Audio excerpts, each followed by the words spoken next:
Ew. Back for more D&D-ness. Hope y'all are doing well. And thank you, Kev, for the resub. 32 months is so long. That's an amount of time. I was gonna try to do math. The fuck is 12 divided by 32? That's over 2 years, that's for sure. Actually, that's very close to 3.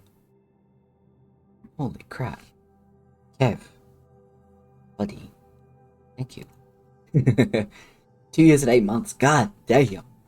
And also, I really need to fix fucking tokens. The, subscriber things, because they're garbage. So you currently have a gold D20, but I need to have them remade. Because they look like crap. I made them myself. I could probably remake them and do it way better. But time? What's that? Never heard of her. Oh. I'm just finally getting around to upgrading, leveling up, sorry, the Cosmic Seekers, because they need to be leveled up. Because they do level with the party. Now, at least. Time is a weird soup. Friend, you are correct.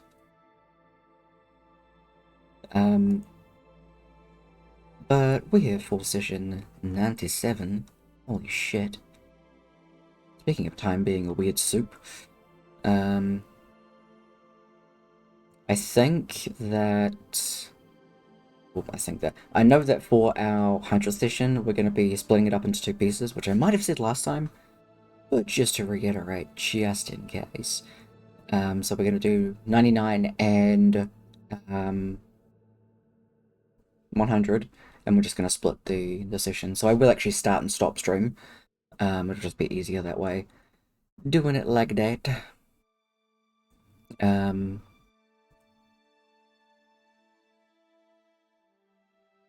I think that everything else is pretty much set up otherwise. We got,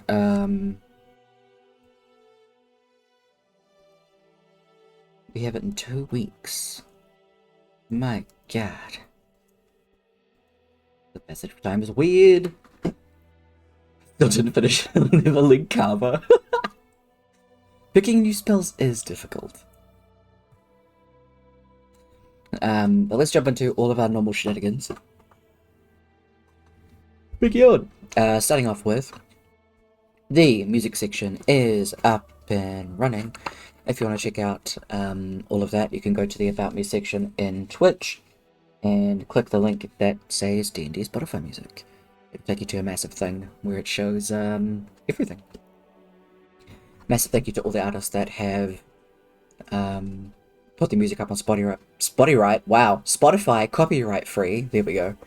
Blah, blah, blah. Merging words in my head because I'm trying to think and talk at the same time. That bodes well. Yeah, artists that have their music copyright free on Spotify. Preach. You also see what song is being played on screen, where it says now playing in the bottom left at the moment. It'll probably move somewhere else. Maybe, possibly. Not sure. Spotty right copy through. My favourite kind of England. Jesus. I do rules differently. If you want to know what those are at any point, you can type in !D&D, and you'll get all of those rules in a Google Doc. I don't recap them every time, because there's a lot of them. Oops. Meet my new gnomish bard. Honestly, I kinda love that. And of course it's a fucking gnome. Why wouldn't it be? To see the artists of the maps, you can type in !D&D maps to get the Patreon links to the Reclusive Cartographer and Go Adventure maps. End of Latov, which is the title of this campaign, will give you a little synopsis about what this game is about. Or basically the plot hook, really. Moodbot will pop in every now and again to remind you all about channel point inspiration. If you think a player's doing something cool, you like the character, They make up a gnomish bard called the Spotty Right Copy Free. And you love that. You can give them an inspiration point. Players can have a maximum of 5 inspiration points each before they're at their cap.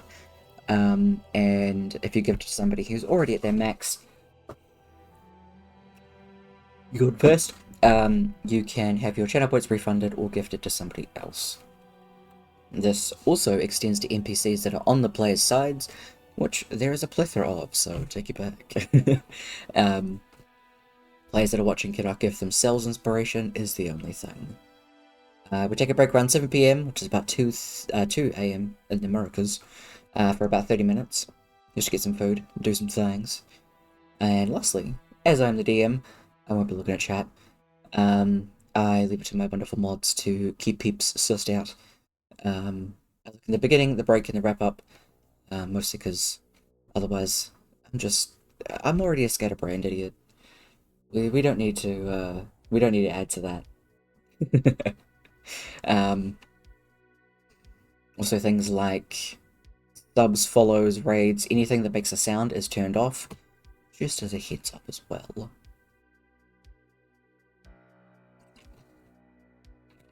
Quickly, agua. Make sure to keep hydrated. Hydration is good. But let's fucking get into it. We got some stuff to do. Boop. Hello there. Hello. Oh good, my headphones are working. It's always debatable. No, I just shouted loud enough to travel half the country up, and your headphones are dead. You just heard me. Nice. Damn, you've got a good echo. Also, again, I nearly just fucking doxed you by saying where you are. I'm in New Zealand. I'm in the world. Yeah, exactly. I was gonna say it's place specific, but I stopped myself. I'm fairly sure it's happened before. I try not to. Even though I've probably almost done that to myself. It's fine.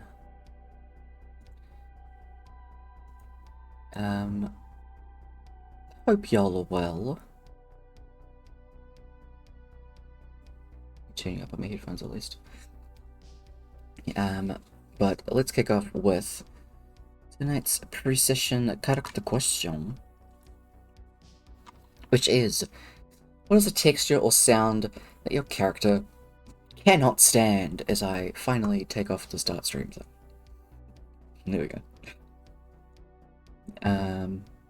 4, 1, 2, 3, 4. Amora.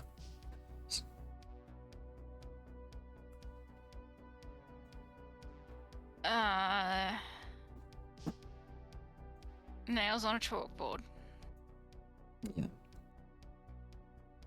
Yeah. Or imagine like the sound of any animal getting hurt or injured. Yeah, or any child. Yeah. Yeah, pretty much.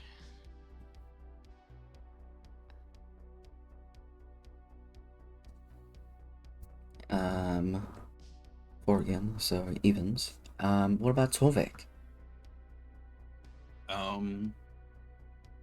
Injustice. You know what? Yeah. The Fae. What does injustice feel like? Is there a similar texture to What that? does it sound like? Oh no, it's a texture. Wet socks. Oh. That is Terrible. absolutely That's what injustice injustice. feels like. Yeah. Yep. No, you're right. You're right. Is there anything else? Yeah. Wool. Yeah. I think he's a big wool guy. Fair. Itchy. Fair enough. What about Kaba? Probably wood that he considers inferior. Not that I personally know what that'd be. Wood's just wood to me. Fair. Metal. The sound I'd of say dwarves. metal comes under the sound of dwarfs. Yes, that's absolutely one. I'd say metal comes under the I don't. He doesn't have an opinion because it's just not wood, so he doesn't need to think about opinions for it. Yeah, that's fair. Yeah, like rotten wood. Yeah. The sound of That's termites. just sad. That's just it's upsetting. In reverse order, what would Arvid find horrible sensory-wise? The murmuring of a large crowd, which is why one of the reasons she never goes to breakfast. The others. Fair. Fair enough. Probably a bunch of other little weird ones I have yet to come up with. Nice. Alright. What about Rook? Just so we can include him.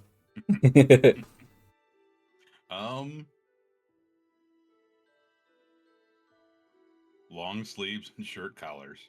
Yeah, you're right. Having to dress up? Nope. Yeah, that's fair. Getting that top button done? No, thank you.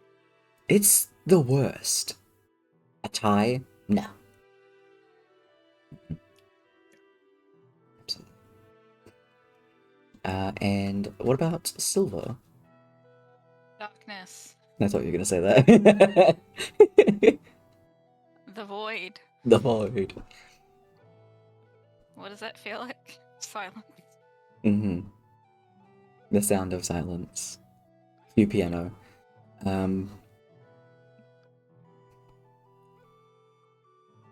Credits. NPCs, I'm just gonna roll and count. Unless there are any incredibly particular ones that you want to know of. Vraska. Whoa.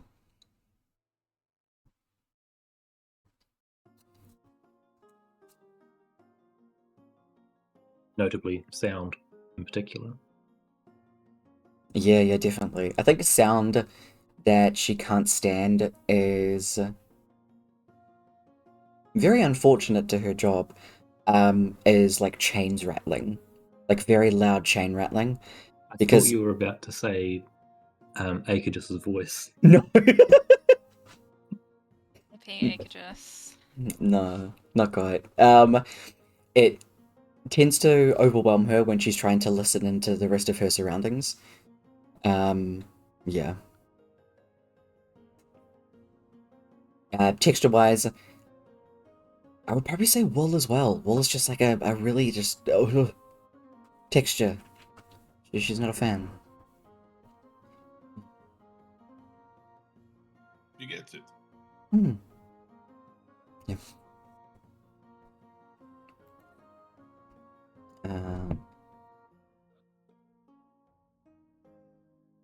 Leaf. Leaf hates the sound of squeaky hinges, and because they also remind them of like bear traps snapping closed and the squeakiness of that. So they hate that. Texture-wise, they don't like anything that's sticky and goopy. It gets under their scales and it's hard to pick out, and it just gets in there. Horrible. Yeah. 2, 3, 4.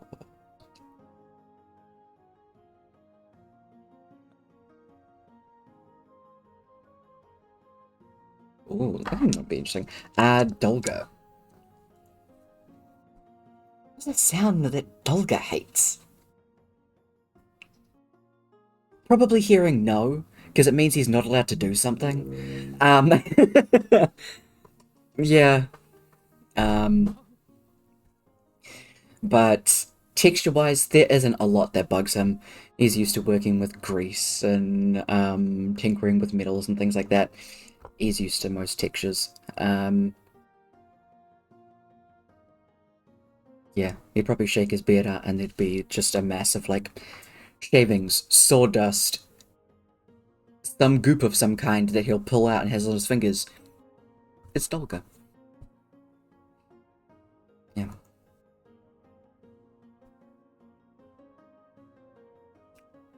But yeah.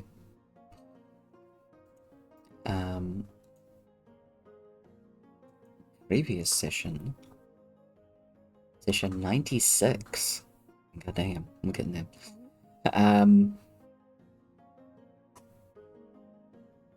The 21st of Heart Rain, you guys find out it is, the 10th month. It is 999 Z.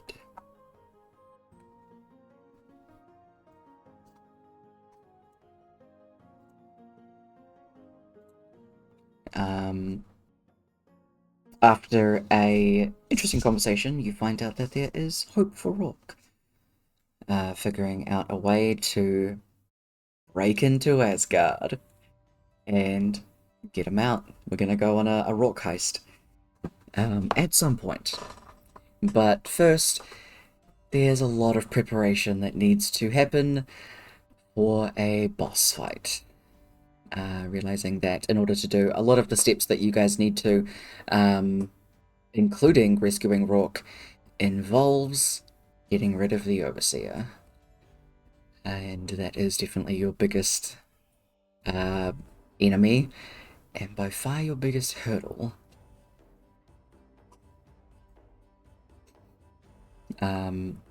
With... oops.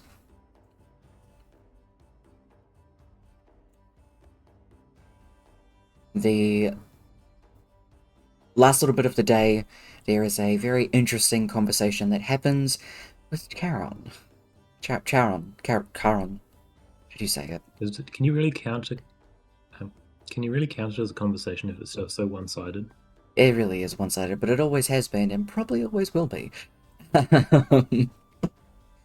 But the Styx boatman, as Kaba gets some very little information, feedback from this figure. You guys are all in Shiraska's room, trying to decide what to do next.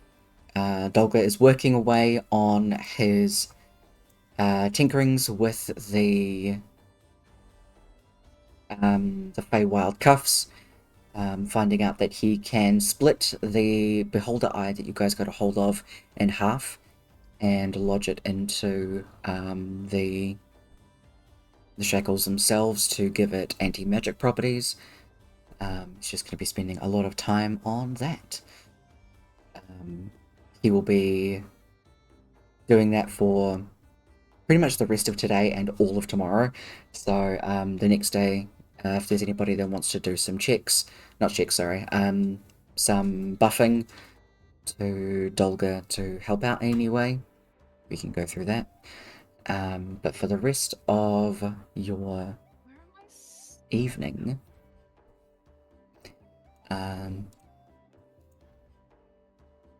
is there anything that anybody wants to do?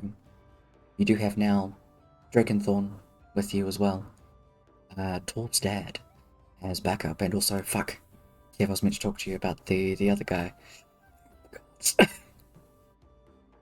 Okay, so did I. It's okay. If you want to make him up somehow, in whatever way you see fit, go ahead. Check you on the spot. It doesn't have to be verbally right now. It can be in the secrets channel, and just flick me a message when you've got something.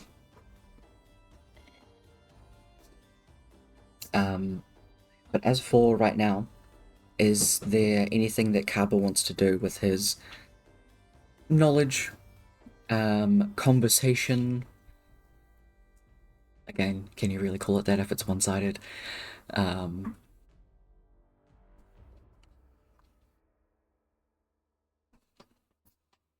Anything else that he would want to do with? I think he would just try and get help from others to reword questions to be a little better, maybe. Okay. And then maybe think about trying again tomorrow night. Sounds good. Can do some workshopping. And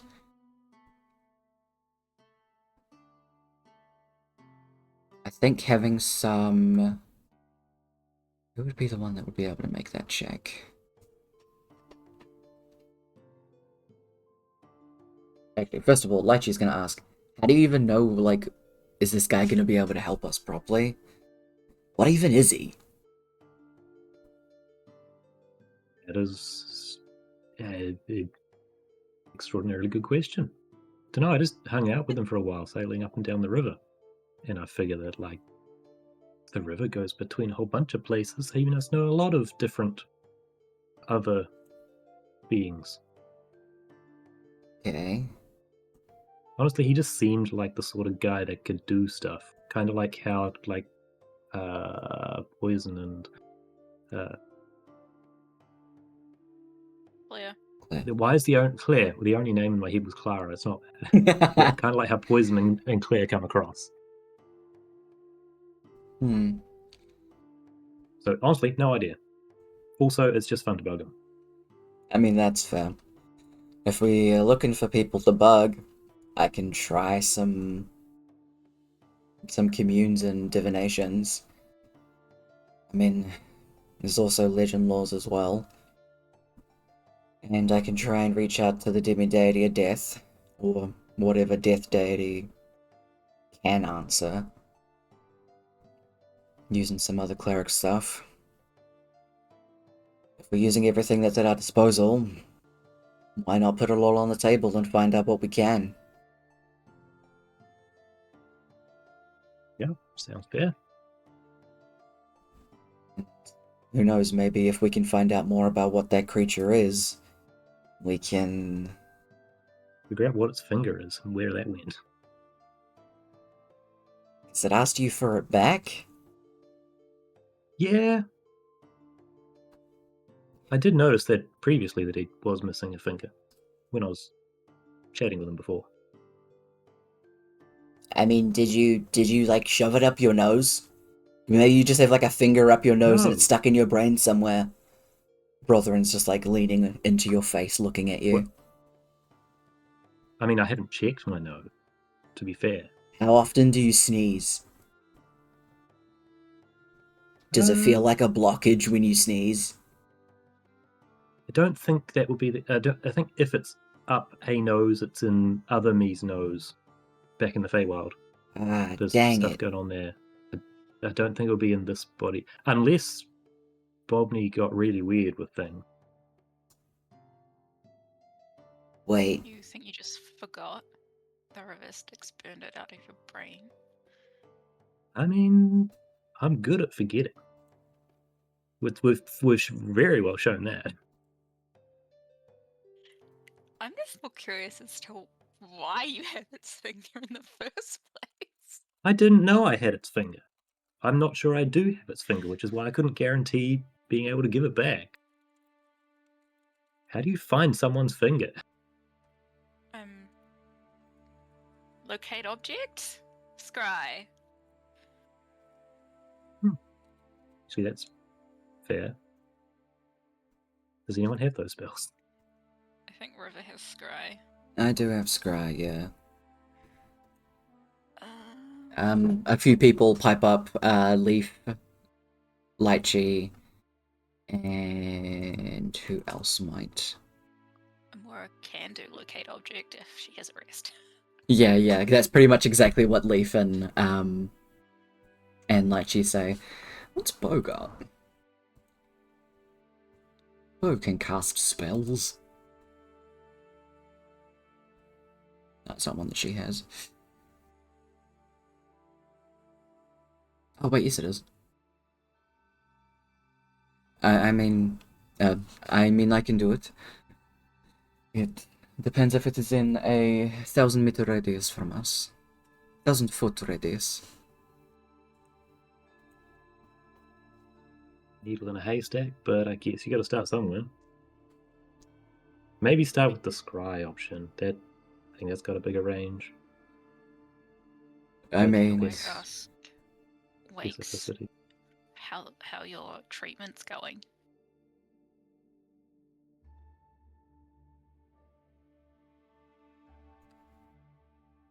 Yeah. Torbeck also has locate object and locate creature. Oh, that's what I've got. Locate creature. Can I even get locate object?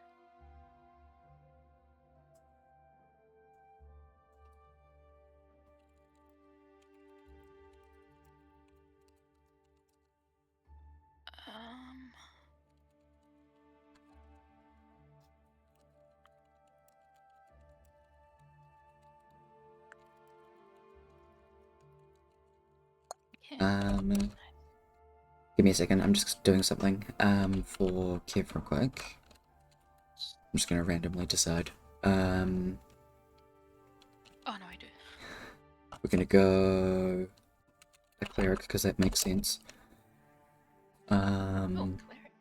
And...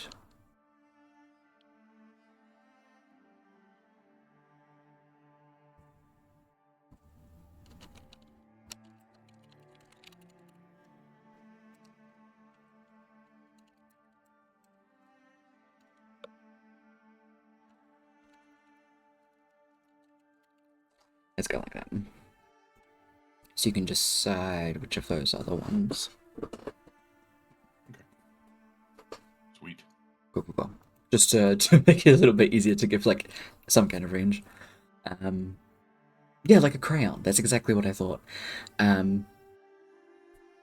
So the thing is, I need to know this creature or have a vague understanding of this creature to try and scry on it. I can attempt it, but it's very likely not going to work if I just try the scry and I can describe him physically and audibly, but he wasn't the best conversation partner, so I'm not actually sure much about.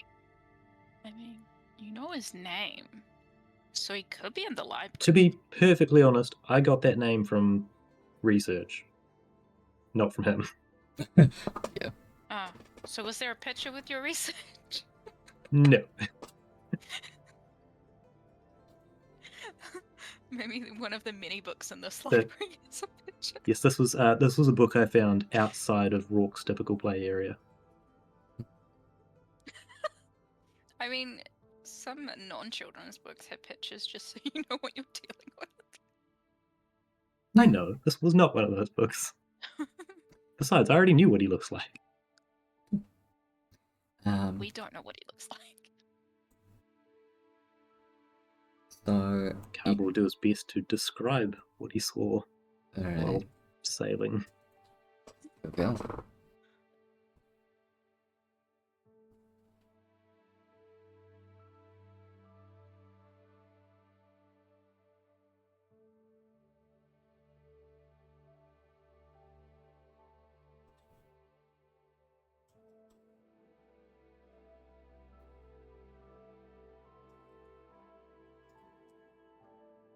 Okay. So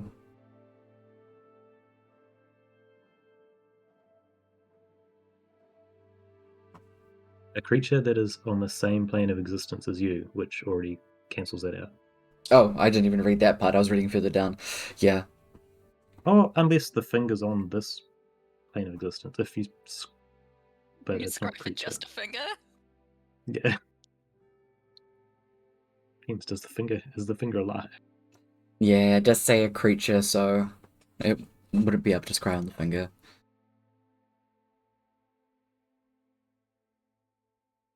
Get all the clerics to try and contact. I want to be like, hey man, what's your finger look like? Yeah. I mean, we'd probably have to go to Holden and try locate object, right? Because that's where you're from, Kaba?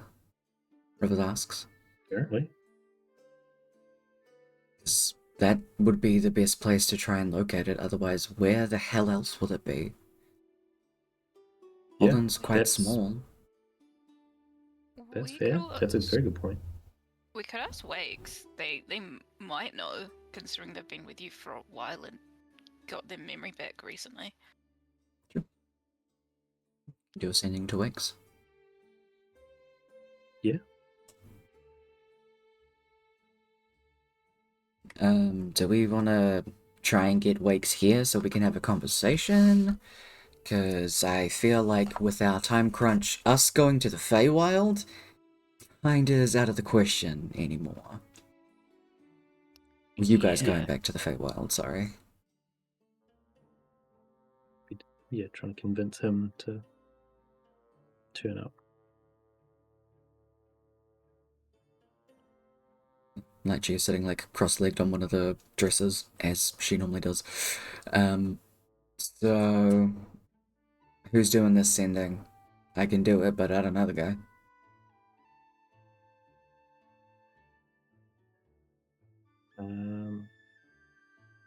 Is Yeah, this no, Carver still the doesn't want it. same evening or the same day when we were doing all the planning? Carver. It's like I could, but I've got to use higher level spell slots. I already used most of mine on sending to weak wakes earlier today. I can do it. Mhm. If you want. I mean, it's probably easier to hear from someone that he knows to try and convince him to come here. What if we Someone that pretend gave that him a this bucket Carver's, like, too.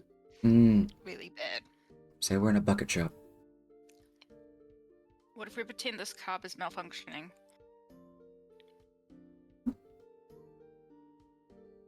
I mean, do we have to lie to Wakes? We can just say, hey, we want to talk to you about all the Gaba stuff and we need information. It's And we miss you. It's a reasonable attempt, but okay. Yeah, that probably stands a better chance. But then again, And we miss does you. his curiosity for our conversation outweigh whatever he's doing at the time? He is a fey creature, after all. Can talk about the Overseer. What about that He also stuff? might be busy with harbor stuff, because I think Silver dropped off the blood. Well, we can try anyway.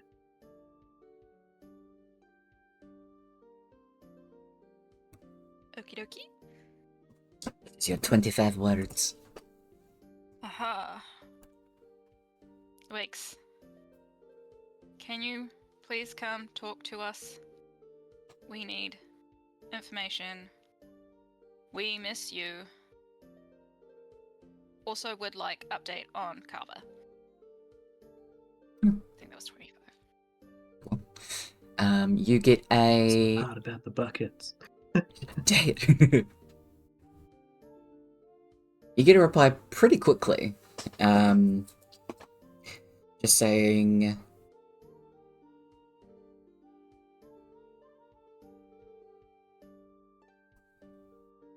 Give me a few hours. We're on a lead. We're on a lead. Can pop by with Silver.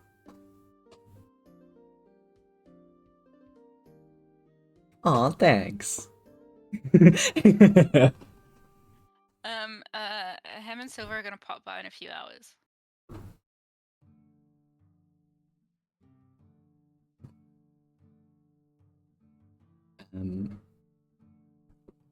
Who would actually be reading it? I'm gonna say that it would be Armandor, who has been going through some of the spells that would be helpful for protecting things. Some of the stuff she reads out is just about Paladin's Radius books and stuff. Radius as being really helpful and things like that for everything to do with combat and fighting.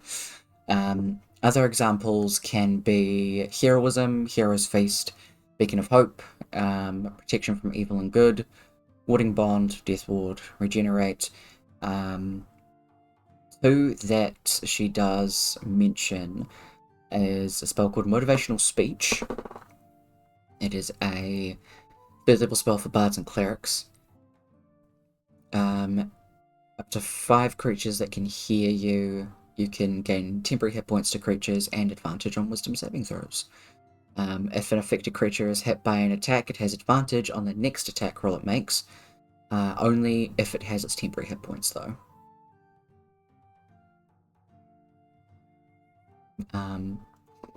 Another one that she mentions, which is very specifically for clerics, is called Word of Recall. Basically, if we want to try and get out of somewhere very quickly, we can set up a place that is our sanctuary. If it were to be Lychee that casts the spell, then it would be perhaps a graveyard or a Shrine of Rook. If it were a Mora, it could be her home temple, her home shrine, or anything along the lines that has to do with their deity. You can keep that there and take yourself and up to 5 of the creatures with you to get back to that point. You just have to set up the sanctuary beforehand. So if we have Lachi and Amora set up a sanctuary somewhere, perhaps in Murstone or even in Canallan, depending on however many people do end up going, as long as we have the sanctuaries designated in the same area, we can constantly get back to each other.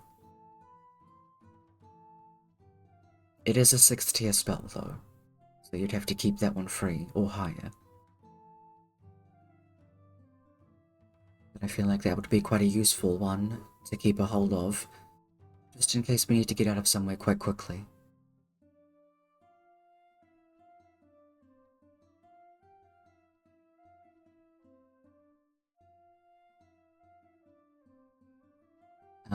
Also, did Kaba give Torvik the book that he found about races? Awesome. Yeah. So basically what that does, Kev, is, as long as you have that on your person, you can give a buff to your radiuses for a minute, and they expand to 30 feet. Sweet. Yeah. You can do this as many times as your proficiency bonus, and it is an action to extend it. Okay. I'll send you a write-up for it properly. I just wanted to give you the rundown of what it actually does, because I thought it was kind of a cool thing to do. It just sounds interesting. Absolutely. There doesn't seem to be, like, other buffs for paladin radiuses, and they're it's super like- fucking useful. I think it's like an 18th level class feature Holy shit. where they extend out. Yeah. Jeebus. Yeah, that's a bit brutal.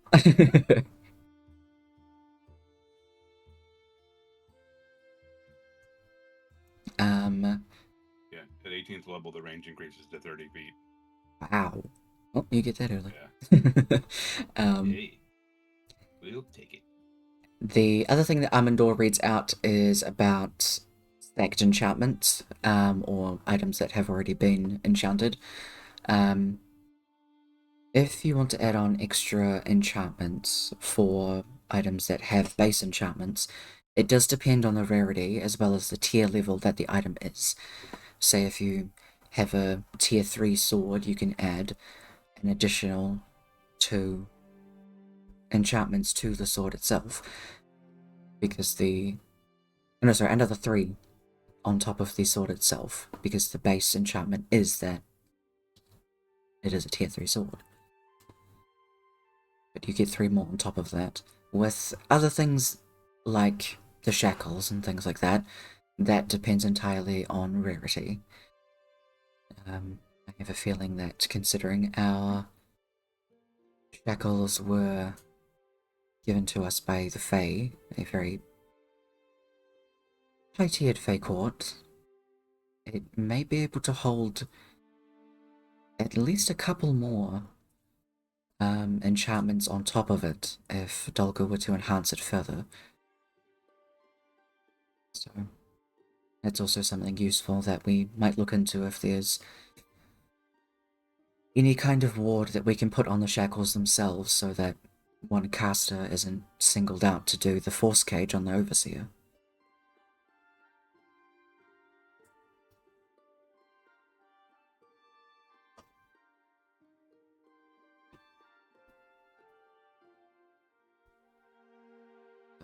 Those are at least my findings from the books that we did research on. I can converse with Dulgar in the morning about what extra he is going to be doing. I tried to talk to him earlier when he was doing his thing, and you hear Leaf and Bo like scoff and laugh at each other, that like sentence. The coyotes are aware that he is he is transfixed in his task at the moment, so Leaf still chuckling a little bit. Yeah, it'll be pretty much impossible to talk to him until he exits. If you go and enter, he'll probably throw something at you, and it will be explosive. He really gets in a groove. Yeah.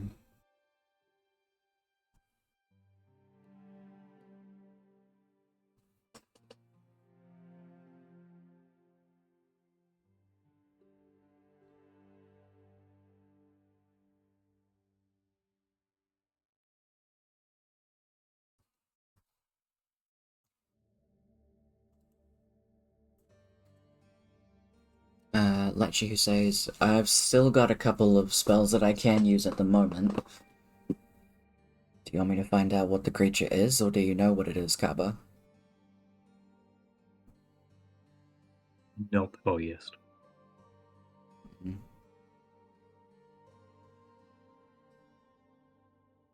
Well, maybe I know, but I don't know at the moment.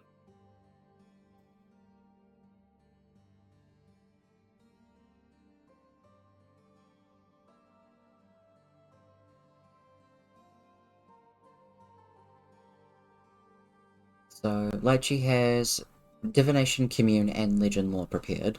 So, they can do any of those. Divination is 1 question. Commune is 3 questions. That can be answered with yes or no.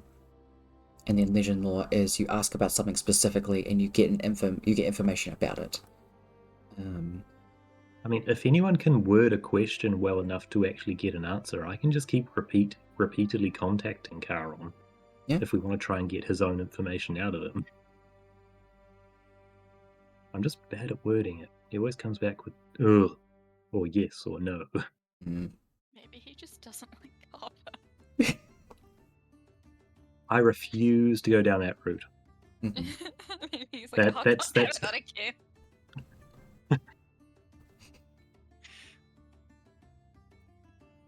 Okay, well, first off, I'm just gonna give this a go. Like she sits on the ground, pulls out a skull, sticks a candle on top, and lights the candle. Before closing their eyes and just out loud asking,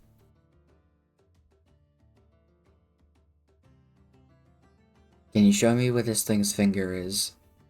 Creature that Kaba's been talking to, that is the boatman of the River Styx. Where is his finger?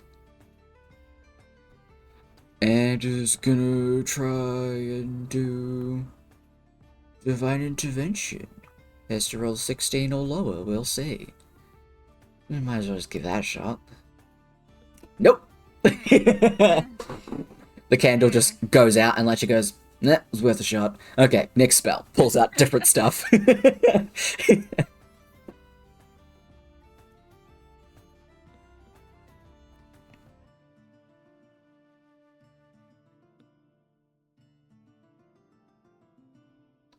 Or it's just peering over Lychee's shoulder to see how differently they do the spell. Oh, absolutely. I think Lecture will set up Commune, because that's 3 questions.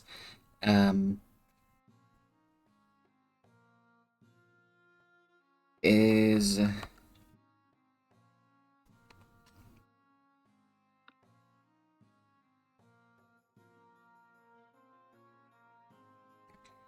there anything else in particular that we want to find out about? Because I can ask 3 questions based around the finger specifically, but it makes the next time I cast it tonight harder.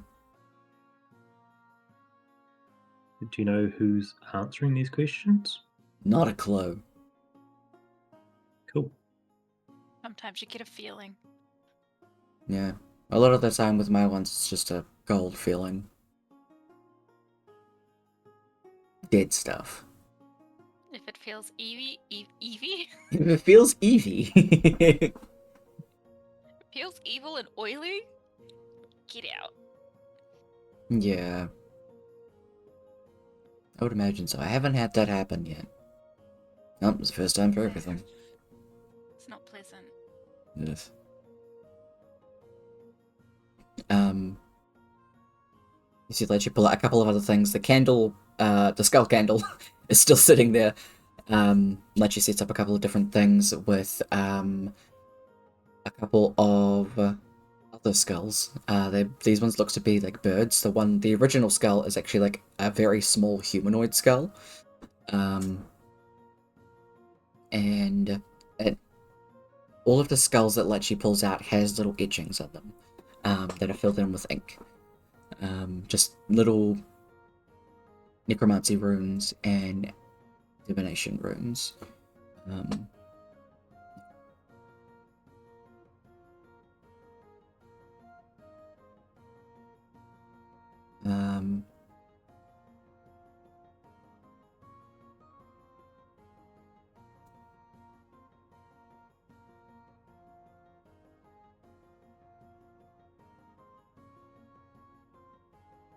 I think the first question that Lechi asks is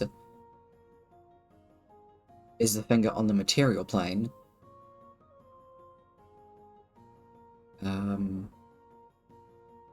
And you see the two bird skulls that are like sitting.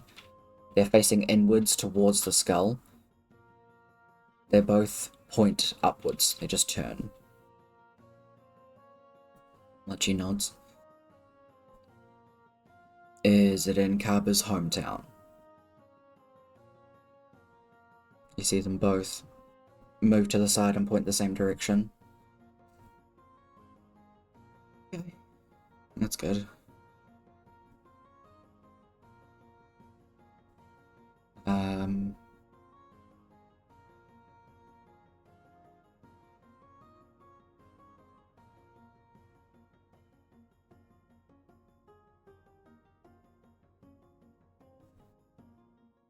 What could the last one be?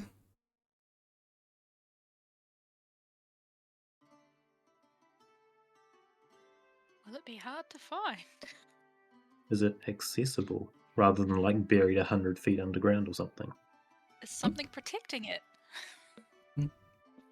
It could Is be. it cursed? Lechi could ask if. It's a very open-ended question, asking if it's dangerous or not. I think, is it accessible? Because, I mean, you'll be able to find out with the locate object spell, at least.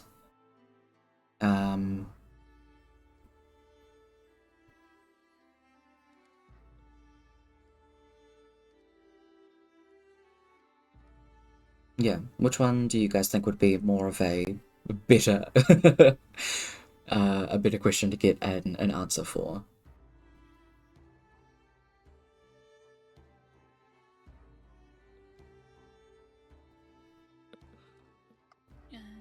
Probably is it accessible? Is there protections on it rather than is it dangerous?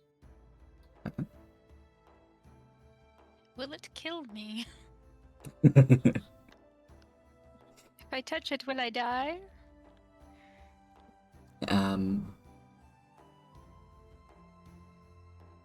We'll see what information you can get from Wakes as well.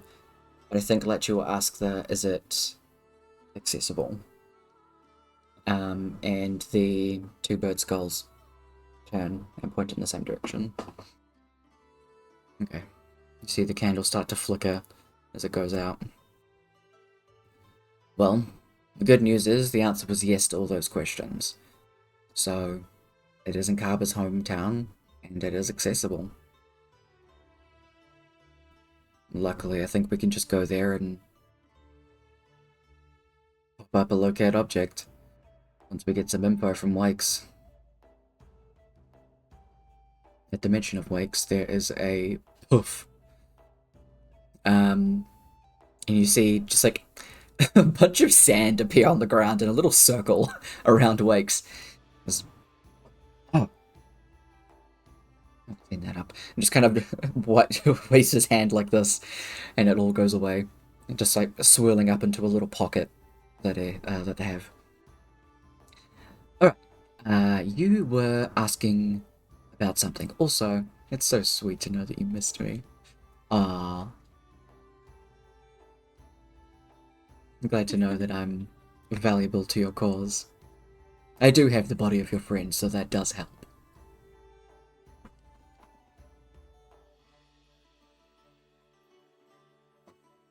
Archway shit. Next, we'll sit down, take a cross, leg over the knee. Silver also appears with Wix, as well. So she's in the room.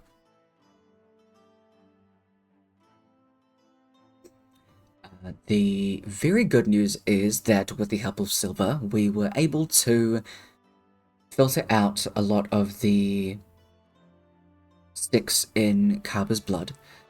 So it is just a matter of continuing to filter that out, and from there, it should be a very good success. We will have to do a couple more tests in order to find out the mental state. However,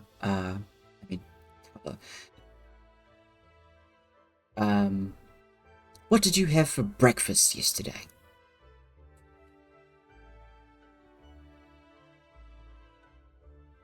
Probably toast. I think I've been having toast each day. It does make it a lot easier to remember.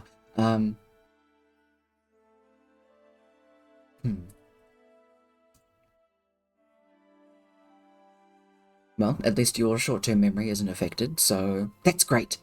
That means that nothing has gone awry as of yet.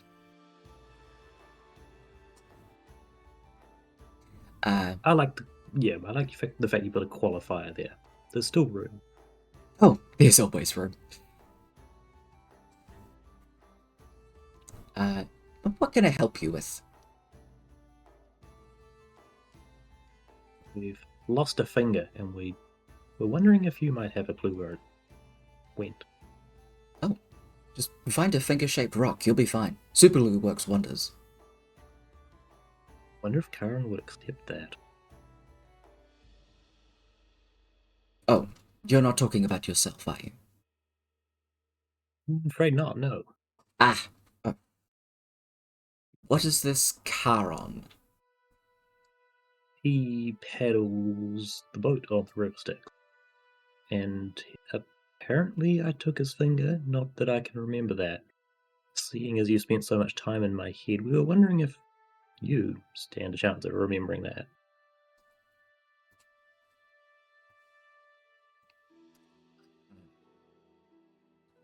Let me roll for it.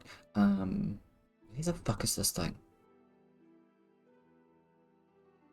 Ah, here it is. I was trying to find my document for Kaba's memory things.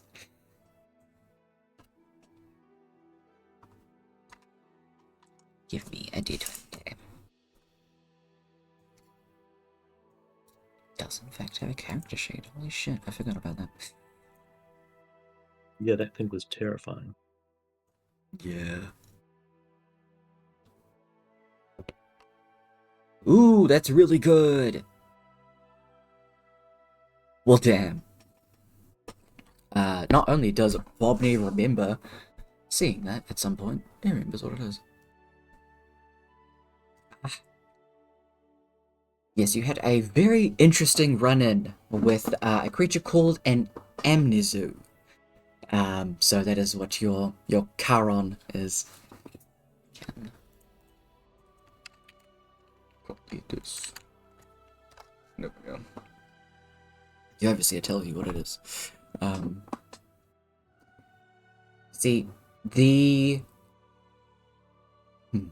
very funny thing about all of that is that was how we met. The entire reason that I was on the material plane is I was looking for that finger, and it came into your possession. Okay. How it made its way to the material plane, I have not an ounce of a clue. You see, similar to the effects of the river Styx, if you make contact, physical contact, with an amnesia's hand, you are struck with amnesia. Similar to drinking the river Styx, you forget everything, as an amnesia is a part of the river Styx. It holds that power within its hands. by coming into direct contact with its finger, it seems, not only did the effects of the river Styx transfer to you, but also being in very close proximity to it as well. Well, damaged your vessel and just motions to all of your body. Right, so I got memory loss by osmosis. It would seem so.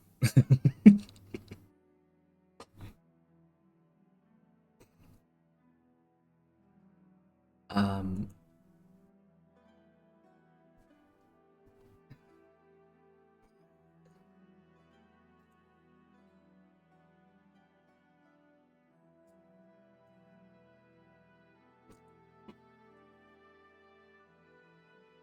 the jar itself that you managed to find somehow was filled both with the river Styx as well as the finger itself.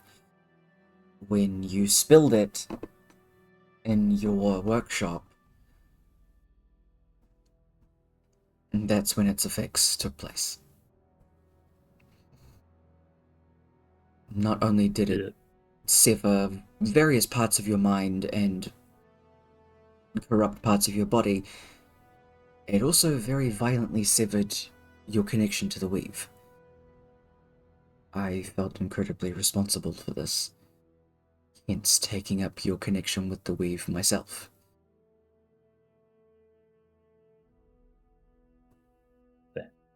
Incredibly selfless. Did anyone else suffer from spilling that? Just your research, but I believe that your workshop hasn't been stepped into for a very, very long time. Okay, I guess further question. I have a workshop, and where? It is in... I'm assuming you don't mean the carpentry workshop. No. It is actually underground. There is a part of a cellar in your home. Your personal home in Holden. There's a cellar out back that you... I have a personal home. I didn't even know that. Yes. You, well, you took to sleeping and living out of the workshop itself when your sister wasn't trying to get you to stay with her.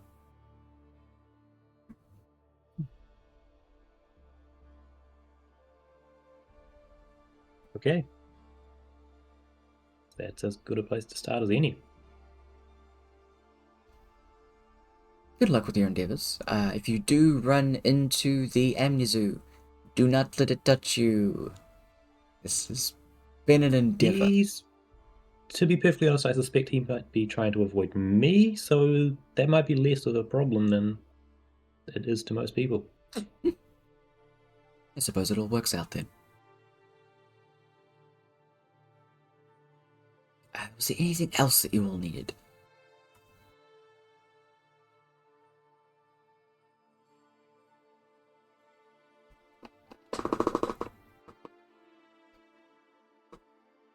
Probably. Questions. I guess everyone, hi, this is Bobney/Wakes, a high-level archfey. If you have questions regarding our endeavor, this is a fantastic time to bring them up.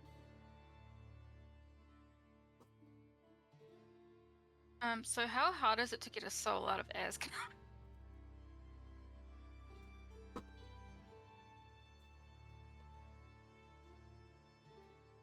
Oh, I haven't been to Asgard. I wouldn't know.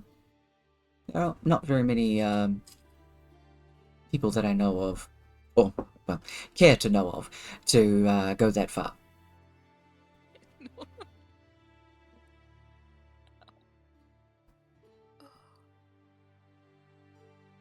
Normally, I stay very close to the Feywild. The material plane is where I've gotten the most roaming in. It's quite interesting.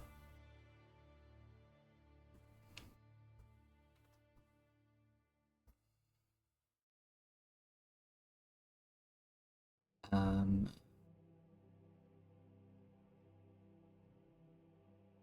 Bo will ask.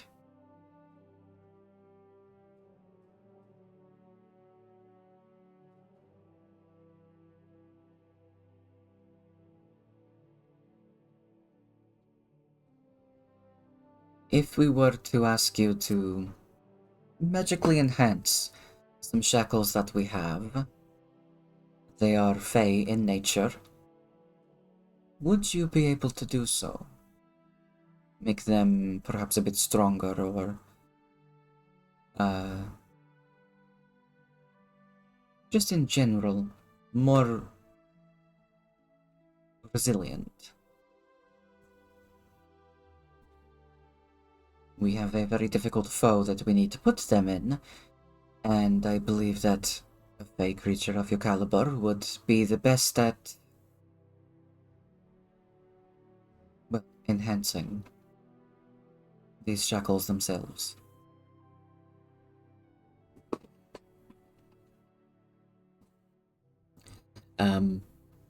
Bobney wanders up to Bo, crouches down and like looks her square in the eyes. She gets a little bit uncomfortable with the proximity, but immediately Bobney is looking through her eyes going,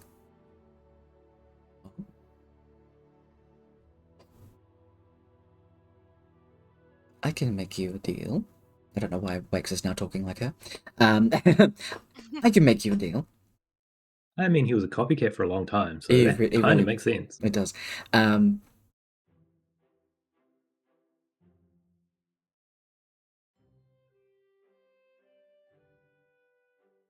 If you allow me to resurface what you've lost.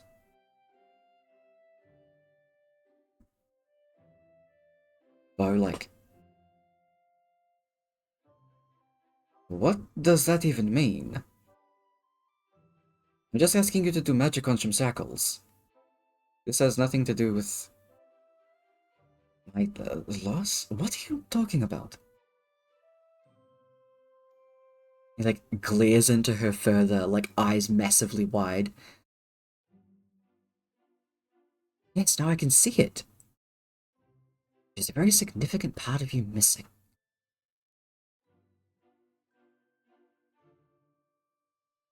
I want to know what it is. See his eyes like flash gold for a second. Is that going to hurt? Oh, when you remember what it is and why you lost it in the first place, very much so. It's part of the process.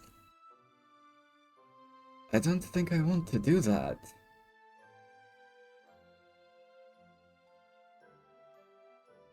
Oh, it also might cause some insanity because nobody else will remember but you. I forgot about that part. Deal? And Bo just looks at him bewildered.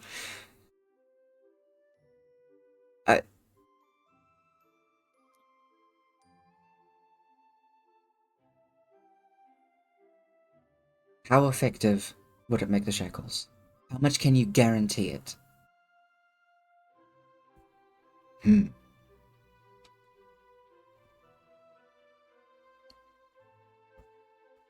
85%. Pretty high for his sort of estimates. And how much of a percentage for the insanity? Oh, like 5. 10. 18 will go.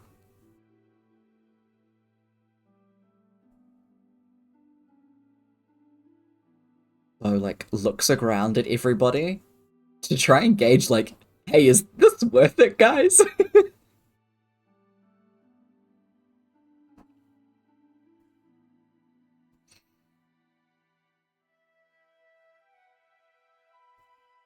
Arvid is sort of nodding and going along with it. Arvid is very, very much shaking her head. Mm-hmm.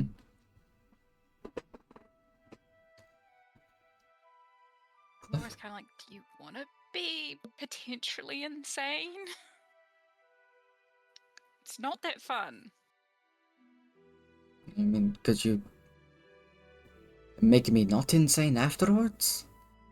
There are spells for that, right? Possibly. A decently small percentage. If it's going to be effective,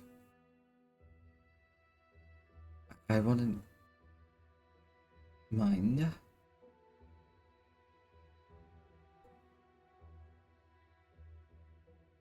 Wix looks over to Uemura. Eyes like shimmer gold again. You as well. What?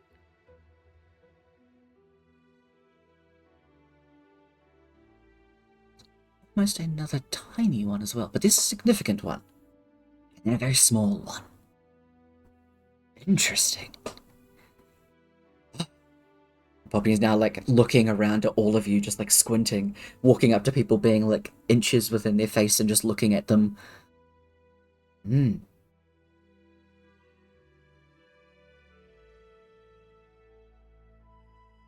then we'll stand in front of Amora for a very long time, looking at her.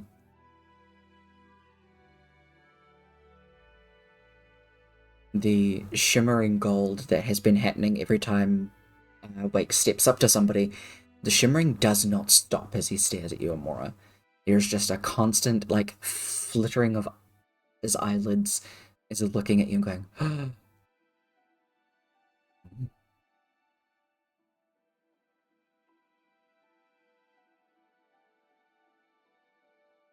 this is so interesting.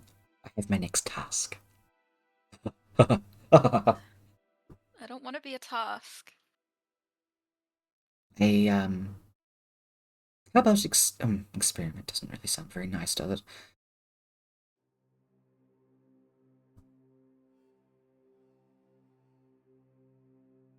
How about revitalization? Puts a hand on your shoulder. Finalization of what?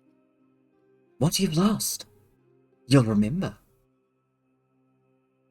I've lost plenty, and I remember that. There are some that you do not.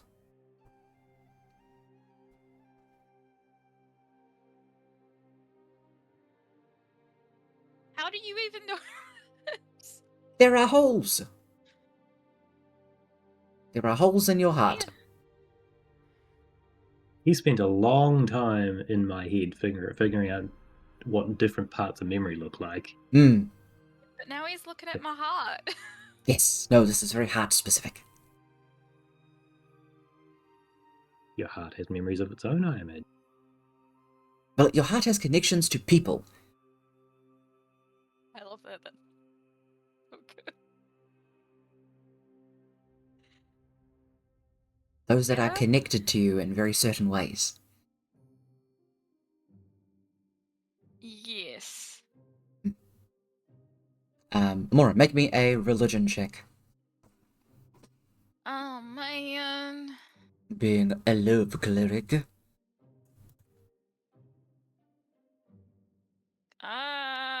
No. There we go. Okay. Give me 23. Nice. Okay. You remember a little lesson about this. It was something that Lixon tried to, like, drill into you to try and learn in one of the ways as a love cleric. Being able to read people's hearts. It was a way of helping them heal, as well. And a part of it was that the connections that they had made tethered to their heart. And if some of those... While those tethers never fully snap, they just grow weaker. And thus gives, like... Or makes, like, parts of the heart not as strong. So by finding that and trying to strengthen those tethers to, like, tethers and connections to people, you could help them through, like, grief and everything like that. What Bobby is explaining is that the tether just doesn't exist and there is a hole there. That's something you have never heard of or read of.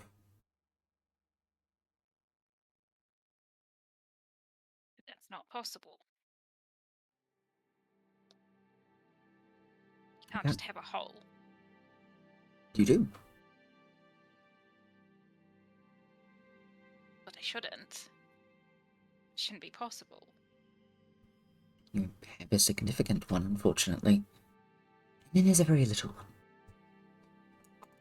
A little one? Yes.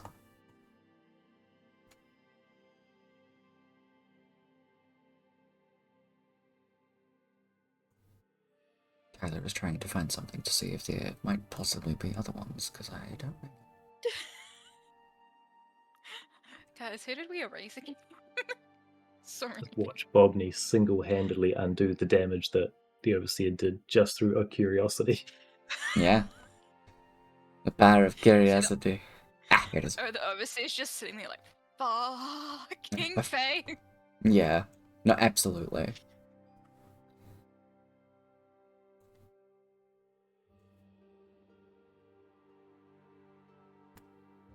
Ah, here it is.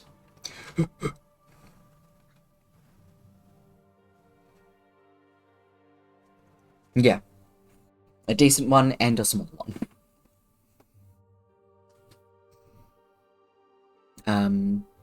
It also does a quite a linger on Dwarf and Leaf as well. Dolga's not here, so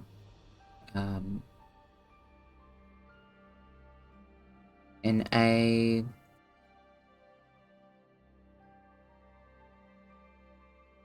okay, let me do it this way. After talking to you about that, Wakes will then turn around, point to Torv and go, "You have one. It is a decent-sized one. You have one.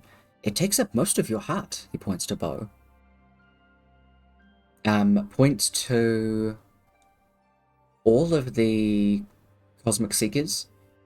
The group of you have,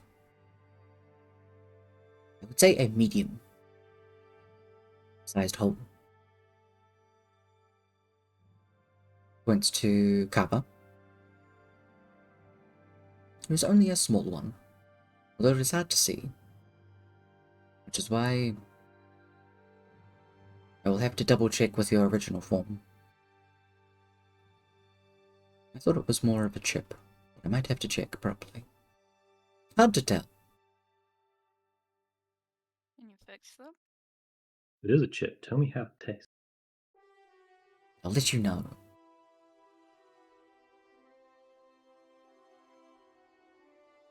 But there are several, yes.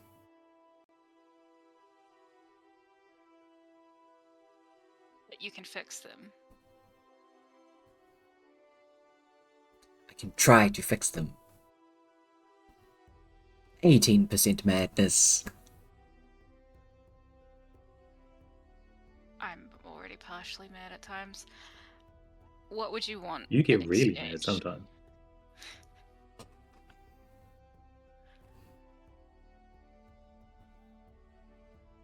Oh, no, this is what I want.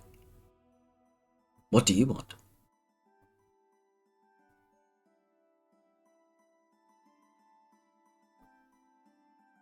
To kill the overseer and bring back my brother.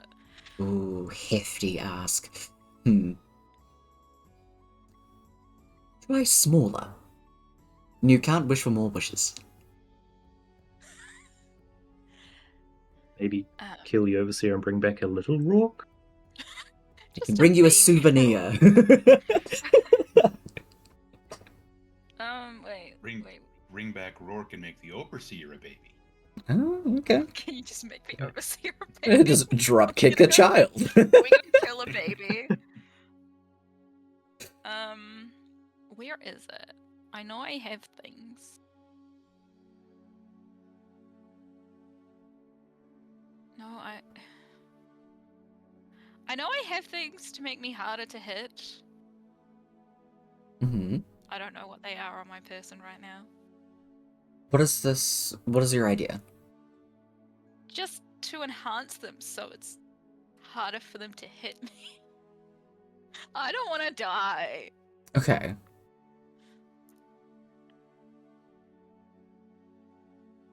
Also don't want others to die. Let me see. Just have a look at your sheet. Just haven't pointed Kaba. You've already got one. Yeah. I have stuff in here and I don't know what it does. Like I've got an amulet of the devour. I don't remember what that does. I don't know what that does either.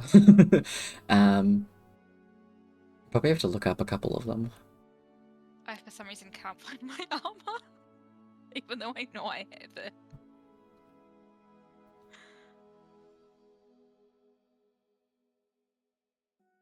Oh, it's right, literally right there. So you're trying to ask for something to make you harder to hit? I just really don't want to die, okay? Okay. Or other people to die. Because I think we made... Did we make the new... You know how I had to get non-metal armor? Yep. Did we transfer the enchantment over to that? Yes. Yeah.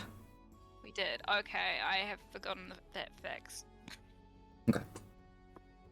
Maybe put that somewhere, because I'm not gonna remember. It's right there. Apparently critical hits hit like normal. Yes. Okay, you do have that one. Or is there something I can get that will make it easier to for other people for me to not for other people not to die that I can use? Because I have things like Death Ward, but I've only got a limited use of those. Okay.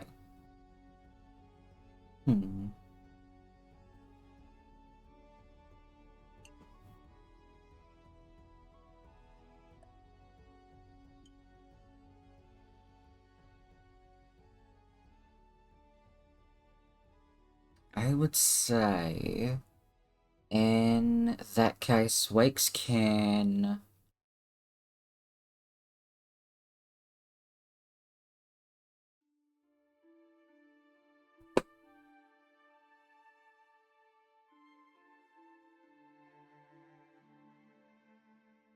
Yeah, I want to know how you word this to Wakes.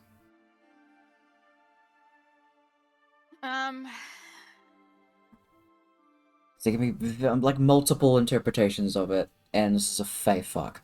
I'm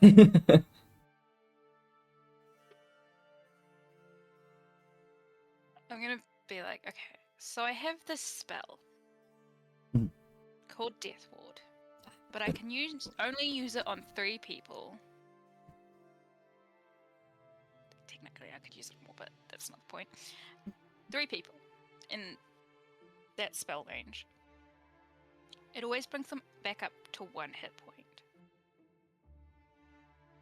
I would like an item or a spell or something that would allow me to do, say, a group Death Ward and potentially bring them up to like 10 hit points instead of 1. Or just something that does a group Death Ward.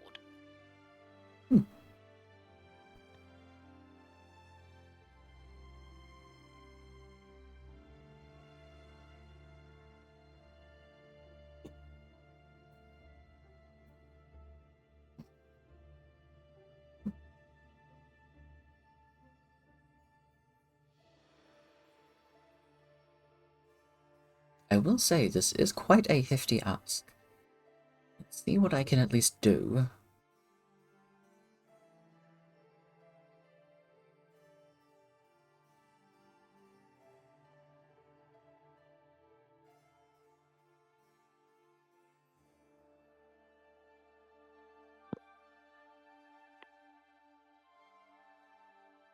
I fear I may not be able to do the entirety of what you ask. However, what I can do holds a hand out in front of them and a little ring materializes. It is gold with a bright, like, topaz gem. Wakes looks at it and goes, touches it, and the gem becomes a rose quartz. Ah, much better.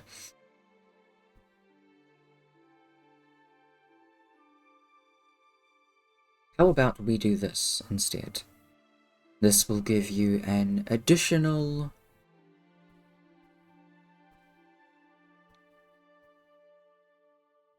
3 slots of casting at that particular level.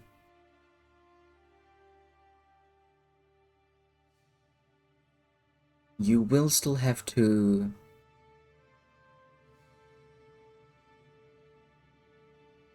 load up the... How am I going to do that, actually? Because then you're still using them, but you're not using them.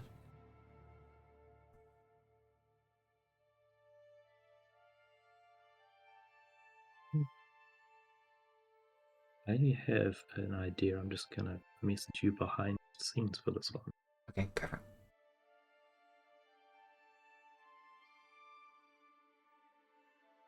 We have another idea if this is not going to work. I'm listening. You have a ring.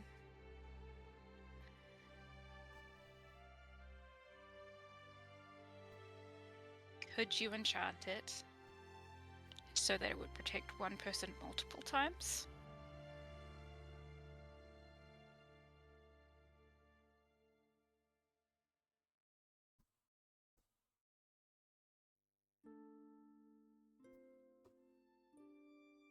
Yes.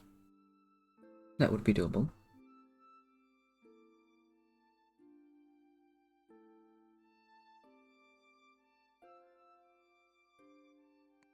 I'll do that. We may do that, or I can enchant this to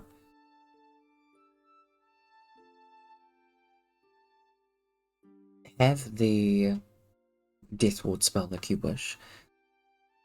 However, you have to put your own life essence into it. You may do this at the end of the day, however you see fit. If the enchantment would kill you, it will not work.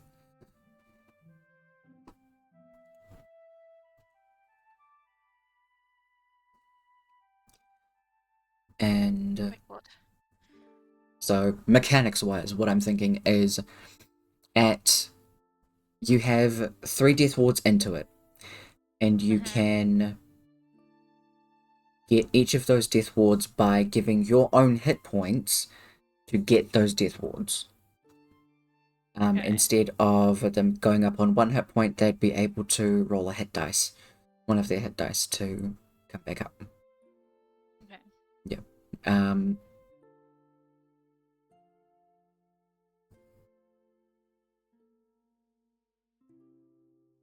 Yeah, I was thinking that one as well.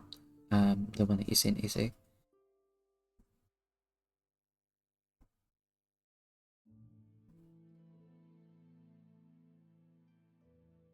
That is actually a lot simpler than what I'm trying to do.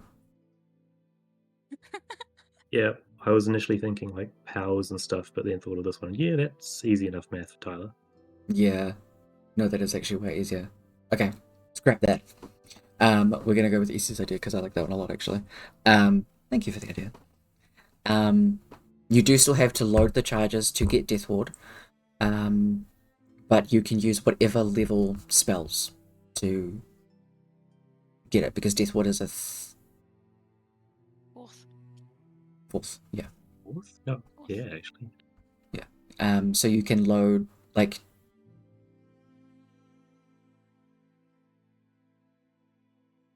That means you'd have to do 12. That's quite a few.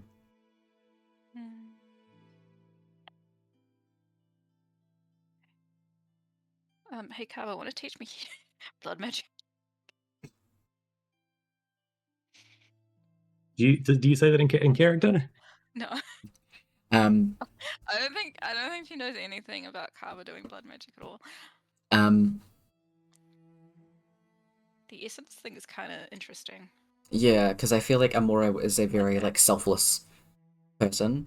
So to do Yeah, that, to 100% like do that. put the charges in. The other idea is that you use spell slots to build up each level, like each death ward. So you could do like 4 level 1 spells if you haven't used any level 1 spells in a day, at the end of the day, to then give yourself a charge of death ward. Or you could use How like, many hit points would I have to use? I would say hit points you would have to use.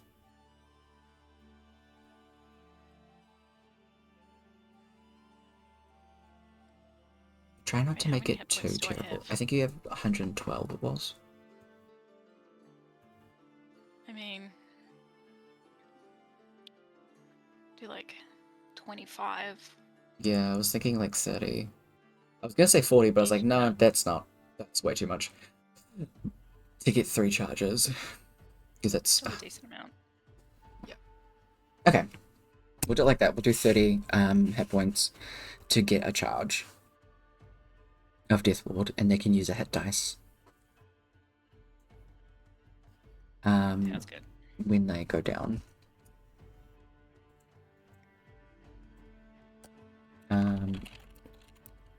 Ring of Undeath, I'm just gonna say.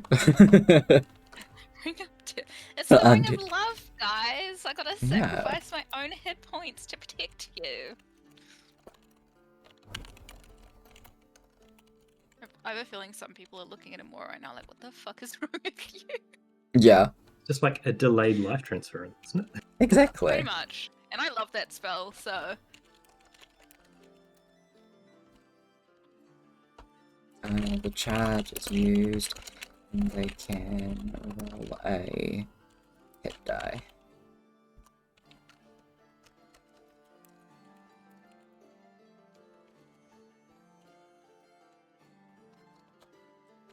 If the charge kill you, it will not work.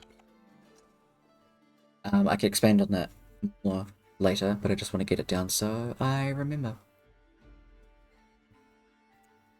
It's all good. Cool.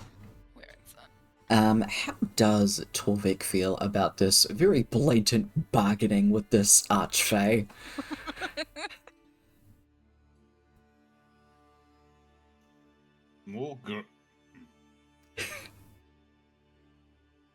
Amora Phasor.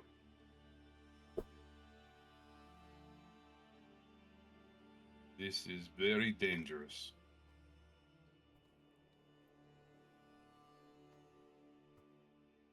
You have suffered great loss.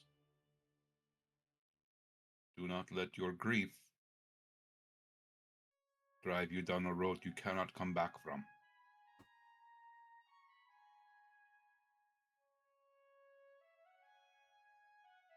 Harvard will pipe up.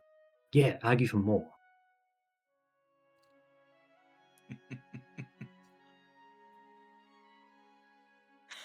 Oh. Fairly good deal already, but I'm fairly sure you could push it a little bit.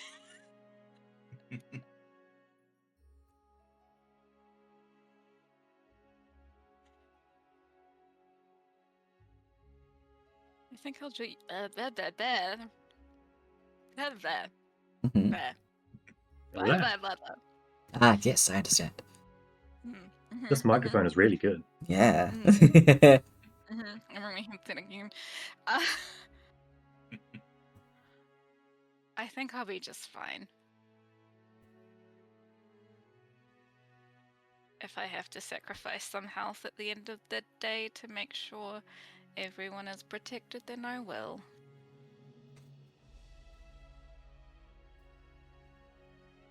Your choices are your own.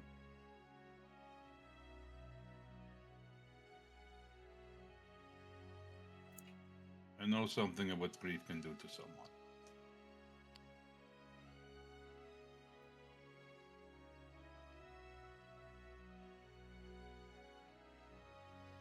Ah, yes, that silly little thing.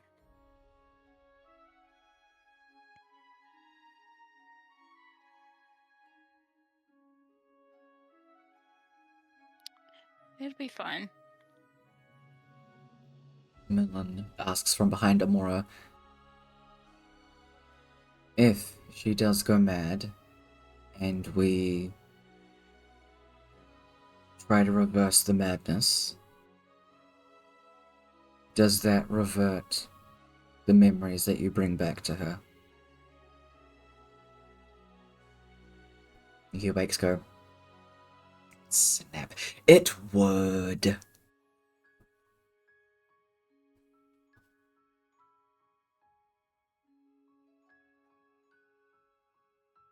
Well, you're kind of a dick. Boop, boop. I'm finding out if this is going to work. And it is 18% chance. It's very small in the grand scheme of things. I mean, honestly, this is one of the easiest Fae I've come across to deal with. Thank you. Doesn't stop you from being a dick, but I am Faye. It's in my nature. Well, I would just like to let you know my auntie would be very pissed off with you if any harm came to me. Well, look, you get a very magnificent ring out of this. I get a test subject, and if this does make you go mad, you'll only remember it very briefly for a few seconds before it goes back to what you are right now, and you won't know what it was anyways. But you'll remember? I'll know if it works so I can use it in future. But would you remember what I remembered? We're not going to share memories here. No. I don't care about your memories. I wasn't here to save it long enough. I just want to see if this works. It's very peculiar. But I still get the ring Yes. if I go mad. Yes. If you go mad and then are healed afterwards. But if you want to stay mad and remember, that is completely up to you. I have been mad and remembered it, and it is not very pleasant. But Okay. as long as the way, either the outcome, the ring is still mine at the end of the day, I will do this. Fantastic. Well, give us some room and immediately scoots everybody back. So Oh no.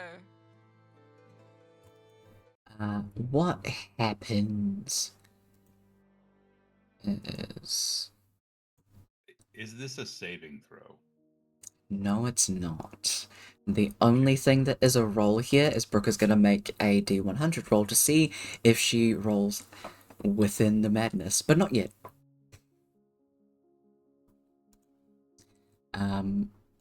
What happens is Wakes grabs the sides of Amora's head. You're both looking at each other very intensely as you're staring into molten gold. You can see almost a spiral start to happen in Wakes' eyes as you are drawn further and further into that. You start to feel your heart beating beneath your skin. You hear it in your ears pulsing.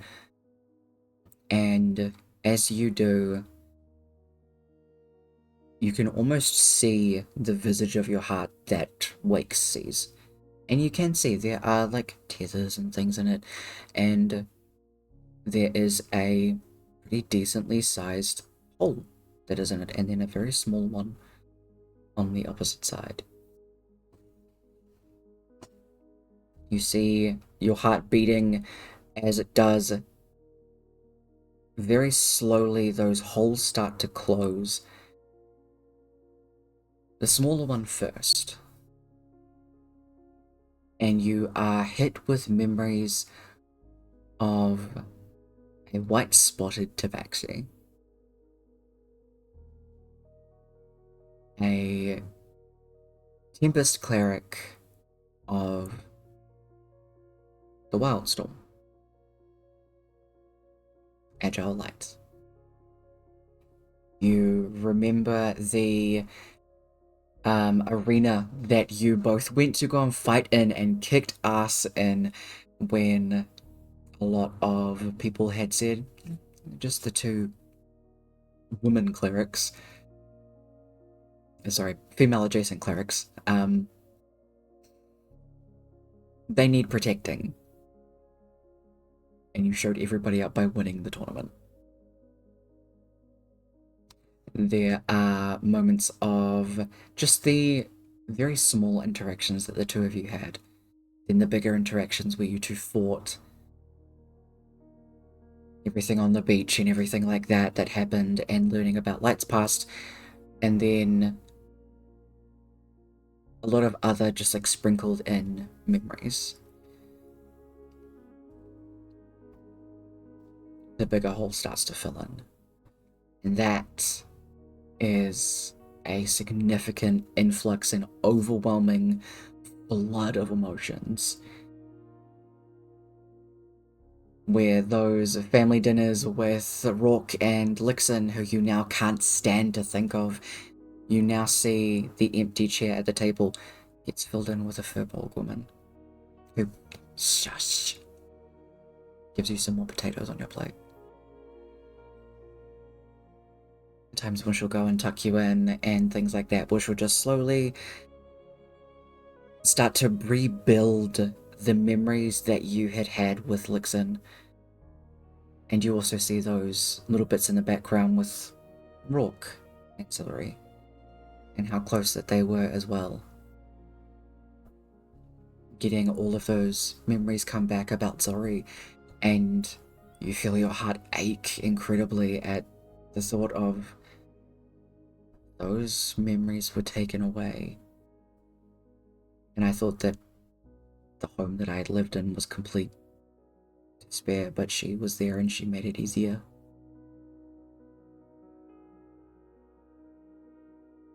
Can I get you to roll me a D100? You need to I'm roll. 100% crying right now. Oh, absolutely. Just don't roll an 18 or lower. Don't say that.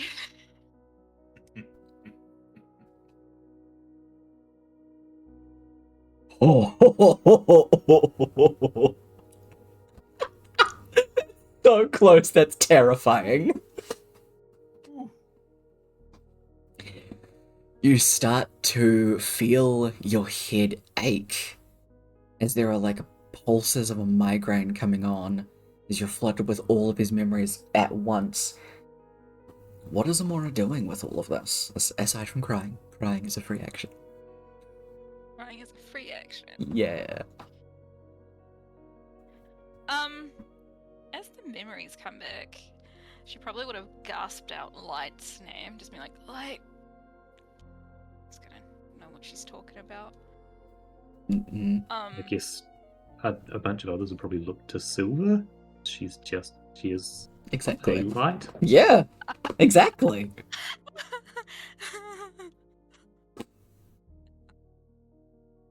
And then,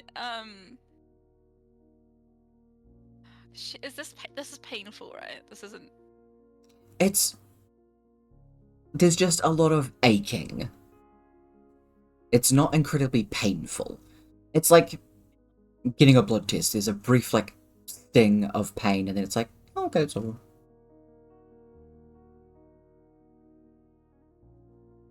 It mostly just feels uncomfortable and overwhelming. Yeah. She'll probably, honestly, fall to her knees. And just... What do they call her? Do they call her Ma? What do they call her? I'm pretty sure it was Ma. Yeah, it was- Yeah. Ma. yeah. On Pa. But it's like... Some of her words make sense. Because she's also switching languages in the middle of it. Mm-hmm. Like for specific words. Like she's pretty much just saying "Mom, sorry." Mhm. But some of it's unintelligible to some people. Yes, very much so. So it kind of sounds like gibberish. Yeah. But yeah, she's just like hand on chest, just like on her knees, just crying. Mm-hmm.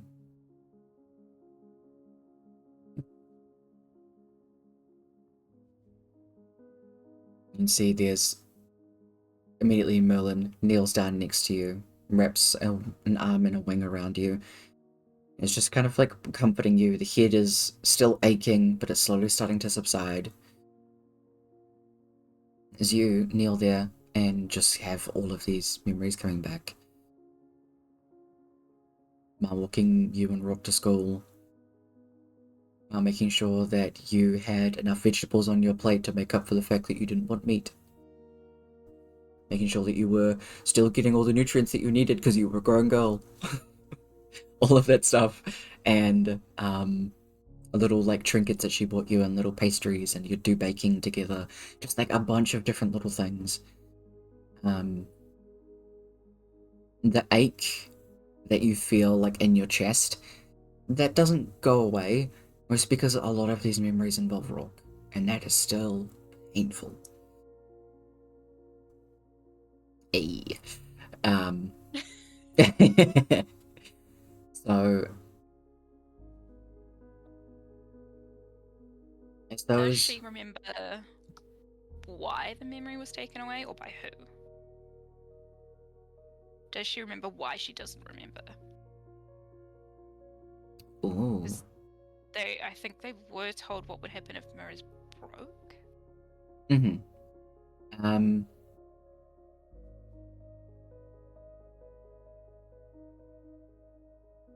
Give me a D20 roll. Give me a.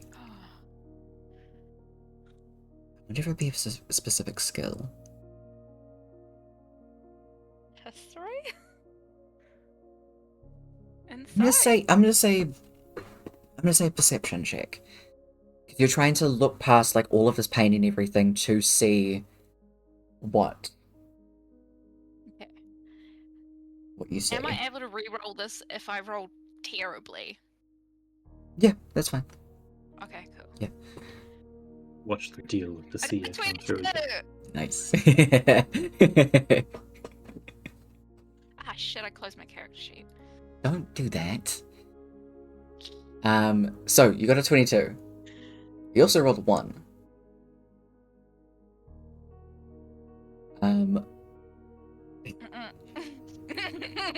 Ece stole it out of my mouth. No. The roll is a natural 1.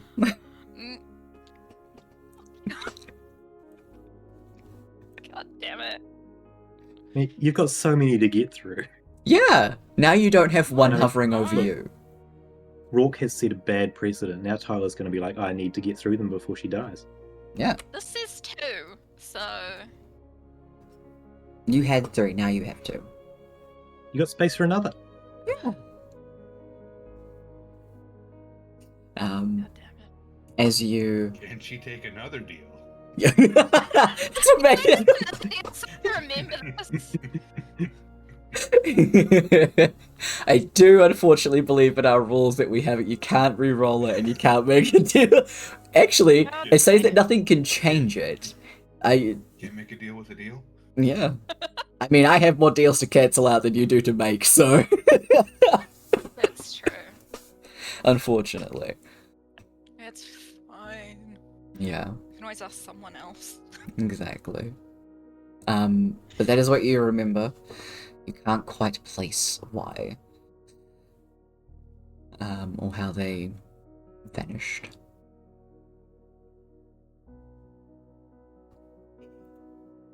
It's really good we've got another person who's been here since the beginning.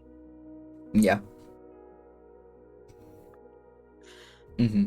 I hope you're not relying on Kaba. How holy is that memory? Mm-hmm. See, that's the fun of it, though.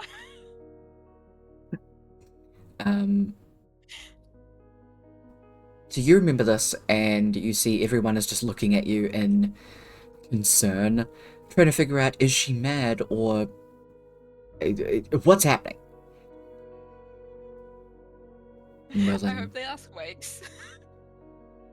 No, Wakes is just standing back with just kind of like an astounded look on his face. Hands crossed, just... Resounding success. Isamora is weeping and crying on the ground. I'm indoors looking at it like, yeah, that's Mood. not something to go through. Not armed or bow. Yeah. I was like, what the fuck? Yeah. I was actually incredibly curious. I'm really not sure what they do. Leave it to a dice roll. I think I will. I Dice roll, minimized it. dice roll. What should we do? Odds or evens to do it or not? Evens, she does it. Okay. Yep. Evens do it. Evens do it. She's terrified. She's terrified. Did He looks anybody at want to what give you her an want, inspiration point to make her reroll it? Yes, me. I'll do it. I was You joking, are but so let's fucking cruel. go. Reroll it. Alright, alright. I'm pretty sure I spelled her name wrong, but it's fine. Buh. I Is- don't want to be the only one suffering right now. Turns out you're not gonna. You're not gonna be. She decides, sure. And she sees. You can do this again with Torv, can't you? And Feifei? Yes, that's what the hole is for Torv. Oh no. Yeah. Everyone's gonna be sad now. Add to the sadness. I mean, a slight backtrack, but on that similar topic, I was wondering, does he just skip over Arvid, or does he actually see anything in there? Because she was never on the material realm, and she sold all of her memories of basically everyone. Ooh. I wonder I if they can't look Would- imagine different. there would actually be a hole, or either that, or there are holes there, but there's no memories that they would ever connect to anyway. Or maybe there's a tether and it just doesn't go anywhere. It's I meant to go somewhere, but it doesn't. Because, like, she left the material plane when she was like 2 or 3 or something. yeah. Is Arvid actually within sight of like Wakes, or is Arvid just like Archfey? No, and pieces out to hide somewhere. No, she sort of when Amora was making the deal for the ring, she would have snuck forward and stood next to Torvik because she's all there to help with deal with Faye. Okay, cool. That's what she does. In that case, very interestingly, I think Wakes would also be another person that stands in front of you for like a decent amount of time to look at you.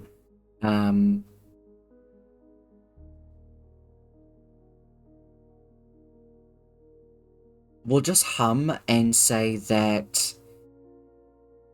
This is actually quite sad. That you don't have any tethers. You just aren't tethers. She also doesn't understand what that means. So, fair. So they aren't exactly holes, but it's A different type of rare. yes, a different type of rare indeed. Okay, back to Bo. Yeah. Back to causing problems for Bo. Let's go. So No, not sorry. Bo steps forward next to Amora and just says, "Okay, I'll do it. Refine the shackles and yeah. I want to know what this feeling is. It has been consistent, and I don't know why.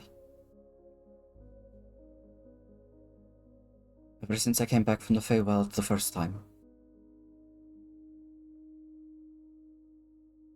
Max grabs a hold of her head.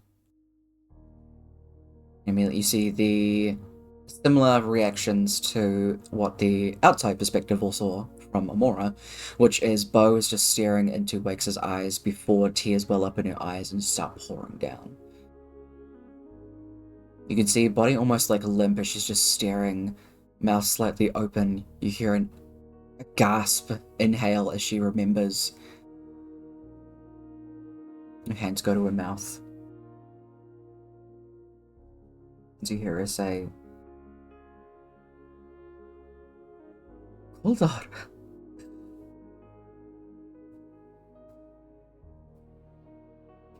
Now for a D100 roll.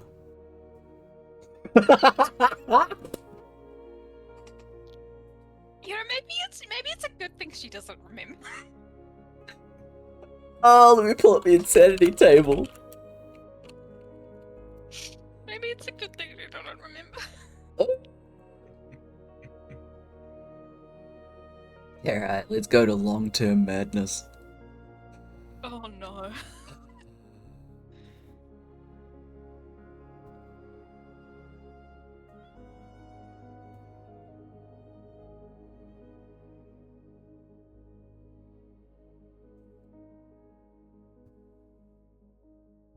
I like that you have a madness table or an insanity table. Oh no, this is an actual love- thing. Yeah, I love Madness Tape. Yeah, this is an actual thing that is in the books. Oh, I didn't know that. Yeah. Madness or mutation I- or various things like that. I love those have tables. Not, I have not read the books in a while. I like the wild magic table. That's always fun. Alright. She starts crying, and as she does, she falls to her knees as well.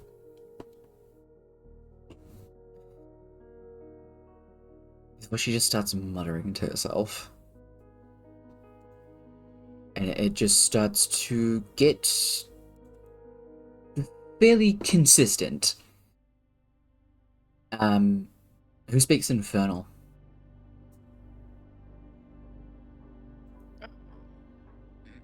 No. No. Quarterback does. Nice. The other person that might, you. River does. Does Merlin? Thank you, I didn't think it would be an option, but you're correct. He does. We should, at least. He's not half on. and half. He's half and half, it is. So, Torvik, River, and Merlin.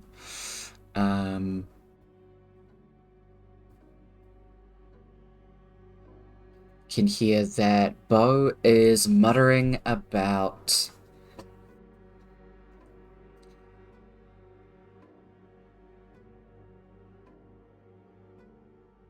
figure out where they're from.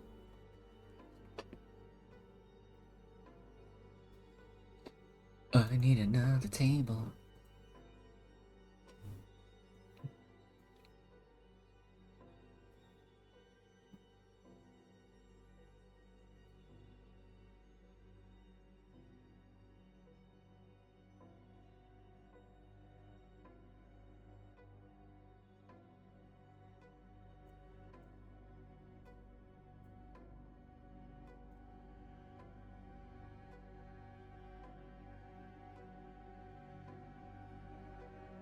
Do do do do do do do do do do do do.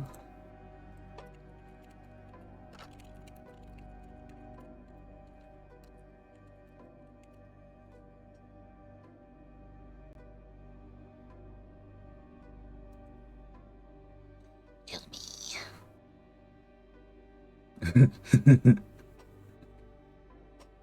What? Yeah, let's go with that one. That's funny. She is muttering about something called a Yeth Hound.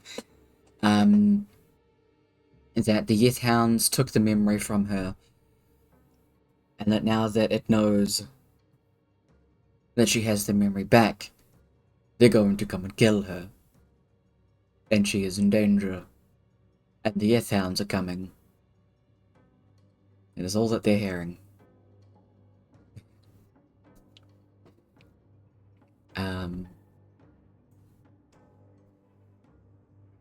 Torvik can make a history check if he wants to try to figure out what the fuck that is.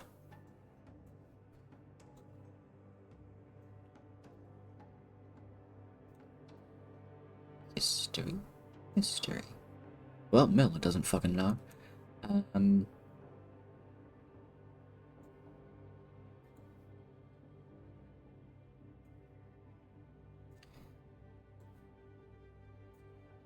Torvik and River both remember about some really old tales that they had read in passing about creatures that were in Carcerai. And a very common creature that lived in there is a yes hound, normally hunting in packs. They look like this. They're in player planning.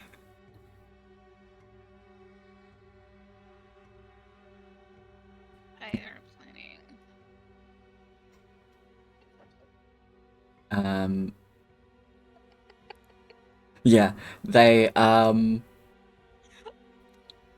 cause madness in people when they hear them howl.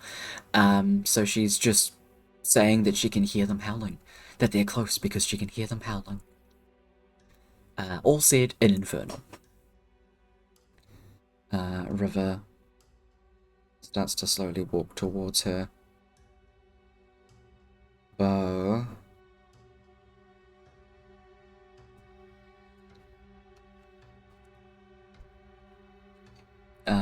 Yeah. She just keeps saying the name Koldar and that the Yes Hounds are now coming to kill her.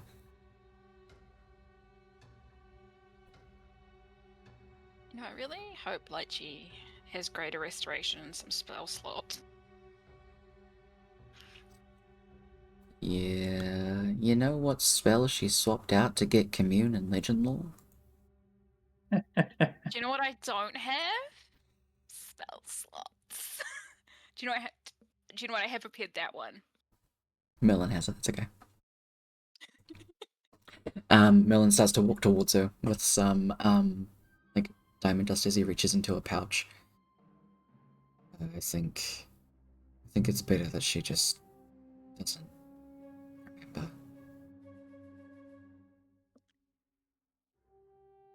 Meanwhile, Wakes has taken a couple of steps back and just gone, whoops. Anyone else?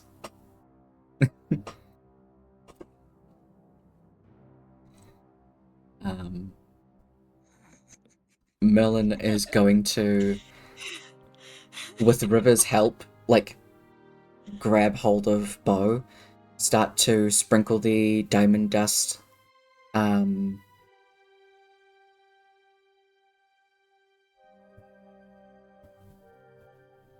pretty much just like onto her head and over her body. And then he starts casting the spell to get rid of it. As she finally starts to like stop her heaving, she starts to like wipe the tears away from her face. Coughing a little bit, River gives her some water. Ugh. I take it that didn't go well.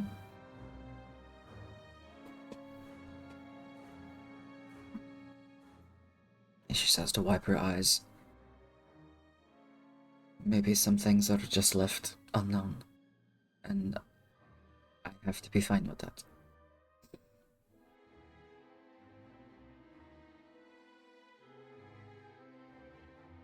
You still have to do the shackles. At my ring. You've already been given the ring, so you've got that. Oh, cool. Yeah. Sweet. You know what would be really cruel? What? To get someone else on Bo's team to go through that and they remember Koldar when she couldn't. Oh, jeez. For them to know that she did remember for a second. No. Heartbreaking. That's like villain level. Oh my I'm just trying to think, what would Tyler do?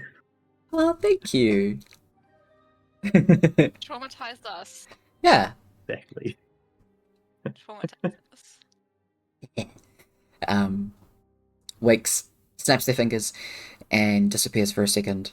You hear a bunch of cursing from a few rooms over. All in Dwarvish, so anyone that speaks Dwarvish understands that it is swear words. Other frowns. Yeah. Yeah, swear words and get out of my workshop. What are you doing? Don't touch those. No, those are mine. Who are you? And then it stops as Wakes comes back covered in like a little bit of oil. Prestidigitates it away. That one also has a hole. I didn't have time to explain it where he chucked oil at me and threatened to light it on fire. I'll take my leave now.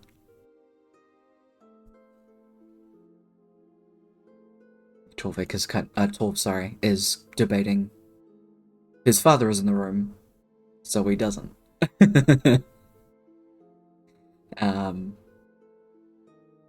After Wix leaves, everybody can finally start to go to bed to get ready for the next day. To use that ring. Hell yeah, you can load up that ring with those hit points. 3. Three Just of goes, them. Yeah. You go to start, you go to figure out how to load up the ring. As you do, you think about it, and you've got the ring on itself. You go to try and figure out, okay, you put charges into this. And you think 3 is going to be the best bet to do this. And then immediately you feel pain in your finger, as the inside of the ring just stabs you. oh, lovely. You now have 3 charges of Death Ward. Blood magic. And down 90 hit points. But don't worry, you're going to sleep. You can sleep it back. People just watch as she just passes out from the amount of blood loss she gets all at once.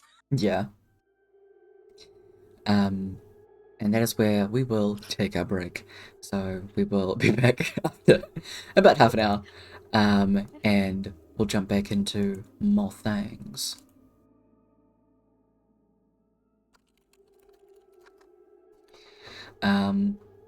So we'll catch you back at the next half an hour plus 5 minutes because it's past 7. So yeah, I'll catch you back soon. Have a good break. Oh. Bye. Meh. We'll be back soon. We're just gonna get some food and things. So have a good little break, everybody. Get some food and drink and all those good things. Please make sure you have some food. Take your meds, all those good things. I'm gonna chuck back on the roaming city music. Enjoy.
Welcome back. Hello. Super. Hello. Eat.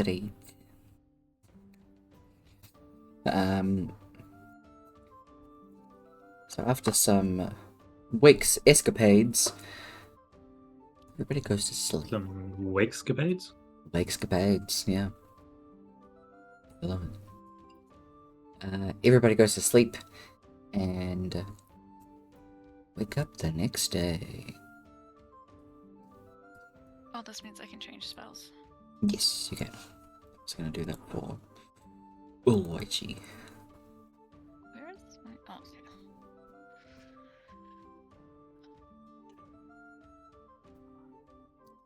What did I want?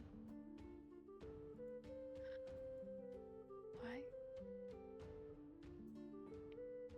I can't figure out why my mic is picking up so much today. Did you feed it coffee to start with? They don't react well with coffee. No, I didn't feed it coffee. I think it's because I had it unplugged and now all the settings are just bleh. Yeah, they're all different now.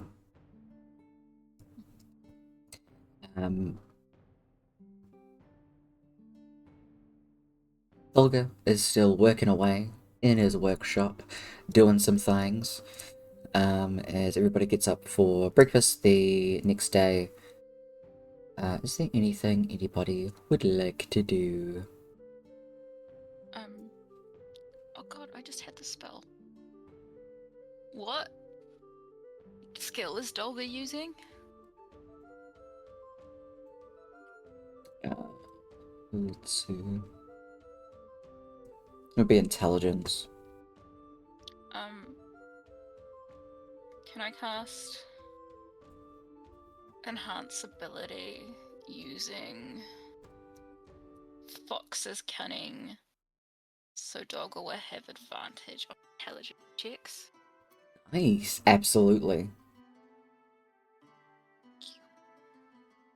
I do have to concentrate on that for an hour. Okay, that's alright. Or up to an hour.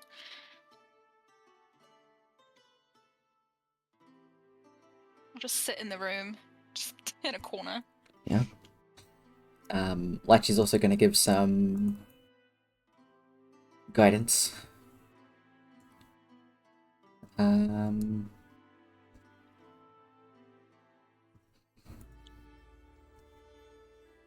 there anything else that anybody wants to do to buff Dolga in any way? Wait, do I have it? Did I put it on? I did put it on. Does Arvid want to give some bardic inspiration? I keep forgetting she can do that. Probably sitting in the corner of the workshop, banging her drum. Probably sounds like hammers to him. So yeah. Yeah, I love that. Good shit. What dice is it? D10. D10, nice. Oh, nice. Does Dolga have to make any saving throws? If it blows up, which it shouldn't. I'll cast Bliss before I do the concentration spell, just in case. I believe Bless is also a concentration spell. Yeah. Torbeck will cast Bless. Oh fuck, it is true. Okay, Torvik can do Bless while you do Enhance Ability. Okie dokie, sounds good. Cool. So...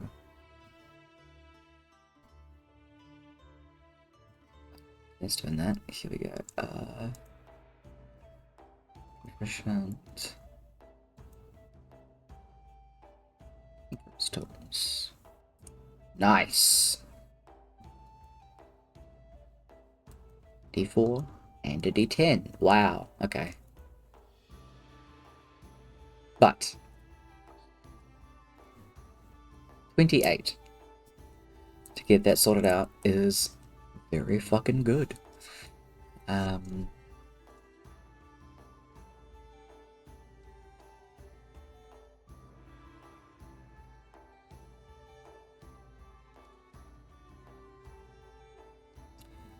Psych. That is actually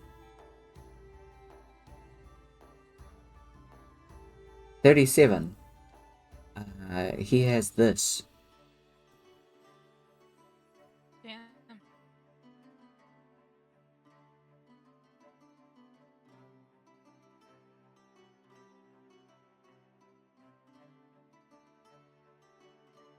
Oh, it was just a proficiency bonus. 32. Still, really good. Anybody that's in the room watches him work away as he very, very carefully slices open the eyeball and starts to put it into both sides of the shackles, working very slowly and carefully. Dogma manages to get it done. You can also see the little runes that Bobney put in to make it magically enhanced. So these are pretty much as good as they're going to get. This isn't like a one-use thing, right? Like, this is now permanent on the shackles. Which thing? The eye The eye, yes, thing, yeah, like anti-magic. yes, yeah. That is correct. It's now just a thing. We want to test them. There is also a there is still one more slot left, technically, on these shackles if you want to set up a warding on it, like a symbol spell or a glyph of warding, so that when specific requirements are met, then it can cast Force Gauge. That is also something that you guys can do. I don't have that spell currently. Yeah, it can be done at Does it a cast later date. Gauge? I I don't think so. think Force Gauge is only a bard, not bard. It might be Wizard and Bard.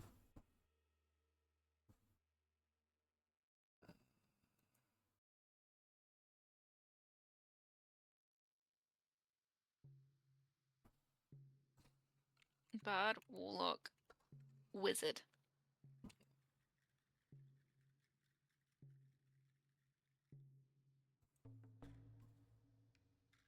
But it is also a 7th level spell.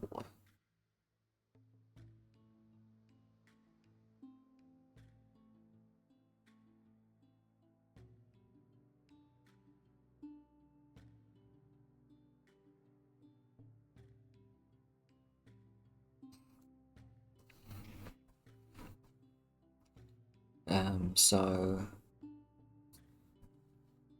believe the people that you have that can cast it is River. She's a warlock.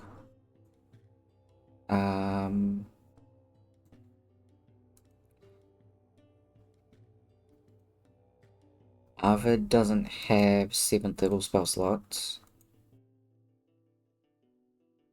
Neither does Carbo. Nope. So it is just River. Does River have the glyph spell? Glyph of warding? No, there wouldn't be one that she has. Lychee could get it though. I mean, I have glyph of warding. I just can't. I don't know if you're allowed to, like, one person cast glyph of warding and the other person puts the spell on. I'd say you can do that. That's totally fine. So, I think is it as long as you both use the same spell slot. Let me check. I I think don't you're just know. supposed to have to use a spell slot. Like the other person has to use their spell slot for whatever they're casting. If you're putting a glyph of warding on an object and you want a specific spell, it has to be cast at that level. So I couldn't put do a 5th level glyph of warding and then someone else put a 7th spell in there. It wouldn't work. I would have to do a 7th level as well. Yeah, I think it just can't be higher than your spell. Yeah, I think it just has to be the same level. Yeah. Okay, I just don't have it prepared. That's the only thing.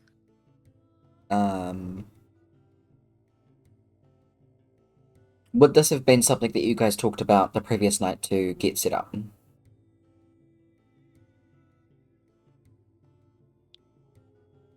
Because you knew the Doggle would be done by today. Potentially. Then I can say that Lechi prepared it. Okay, cool. Like she has 7th level spell slot. Yes, she does. Nice. Check out life transference. So River would have to get a scroll of it. That is not a spell that River knows, but it's a spell that River can cast. Yeah. And I can make a magic trick. Yeah. You probably have to grab. Like, are you gonna test it or are you just gonna load it up? Because you can test it without the warding. Wait, what? Without putting the glyph of warding on it? Yeah. Or the force cage? Both. Because were you just wanting to test the anti-magic part of it, or the entirety of it? I mean, testing the anti-magic part's pretty easy. Just slap it on someone with magic. Exactly. Which that's pretty easy. Yeah. But I don't know if we'd want to... I mean, if we were going to test, like, with a glyph of warding, you'd probably want to do a lower level spell. Because I don't think we have the cash to get, like, 2. Yeah, no. 7th Unless we level wanna... 2,560. We wanted... What level can Lychee at 8th? 8, yeah. Can River cast at 8th? Yeah. So we could put an 8th level force cage on it. Yeah. Does it do anything But extra we if it's could- upcast? I actually have no idea. I It don't doesn't have seem the to. spell. Does it not? No. So it could be 7th or 8th. It's fine. Doesn't matter. Yeah, as long as they have the spells. The spell slots.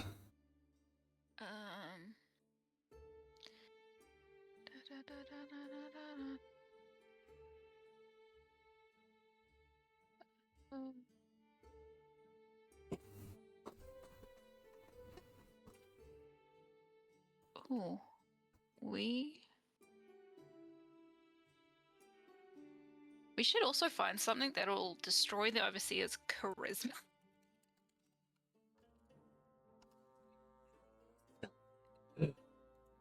I'm pretty sure you can curse them.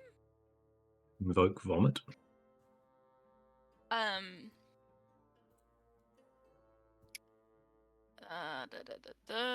They'd have to succeed on the wisdom saving throw.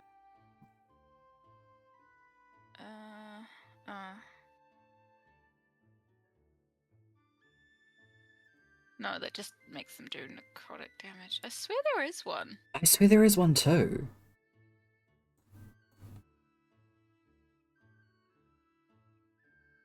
You can... Surely, because if you can enhance an ability, surely you can, like, de-enhance an ability. I mean, Bane works. That gives them minus a d4. I'm a Google this. Bestow curse. Yes. That does necrotic damage. That doesn't actually affect. Because I looked at it. It wait, where is it? Bestow curse. Oh wait, was I reading the wrong thing? I completely missed a bunch of them. I think. I completely missed the choose one ability score. Because I'm blind sometimes with that one. Also, Hex does that. It's a first level spell. Hex. Yeah, I think not very many classes get that though. Hex. It sounds like a warlock spell, honestly. Yeah, I'm pretty sure River does have that. She does. Yeah, it's literally a warlock spell. Yeah, so you can. Bestow Curse can definitely work. Can they stack?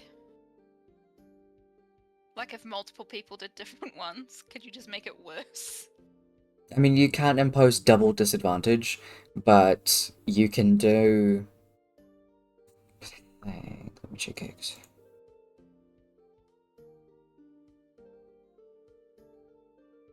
So Hex wouldn't do anything, but if you did Bane and Hex or Bestow Curse, I'd say those would stack. Because they're two different things as long as people can concentrate on them. Bane. A Yeah. drop of blood. What classes use it? Oh, cleric. Pretty sure Lychee has that one. Yeah, Lychee always has Bane prepared. Oh, from the attack roll or saving throw. Yeah, Nice. That's a good one, actually. it is. Also having someone that can do Silvery Barbs. I have a feeling that Arvid is going to be one of your best allies in this because Law Bards have a thing that where they can minus from rolls. Ooh. I forget what it's called though. There's a yeah, she's got cutting words is the feature you're thinking of, but she's also got silvery barbs for slightly different circumstances. Yeah. It's hard to remember to use them at the right time. It's incredibly fair, actually. Yeah, so those are at least some options for making sure the Christmas save isn't cut past. Yeah.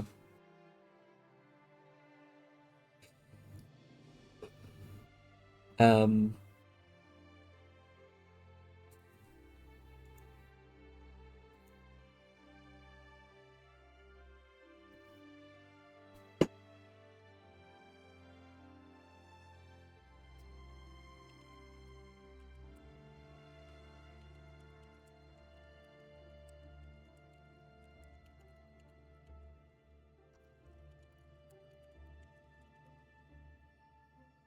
um,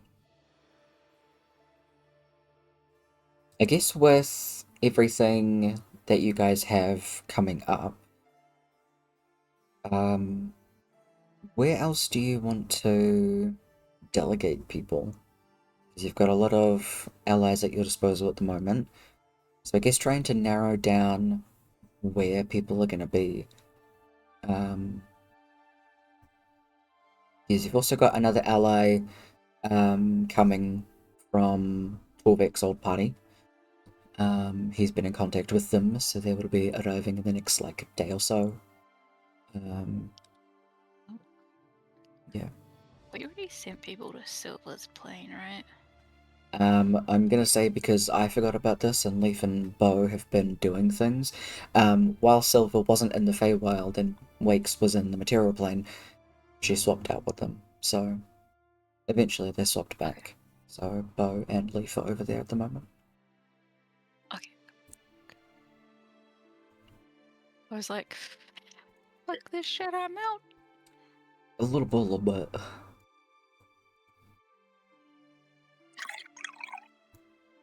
Water sounds. It was so clear as well. I was like, what the hell's that? We've got us doing that right next to the microphone. Water. Agua. Stay hydrated, friends. It's not water, that's true. That's fine. Okay. No one's gonna judge you. Once Dolga is finished with the shackles, he'll pass them on. He'll give them to Amora. And then he will swap out with Silver to go with the rest of the coyotes to Silver's plane. So Dolga is now with everyone else. Cool. Silver is also doing plans with Wakes. Raska's off doing her own thing.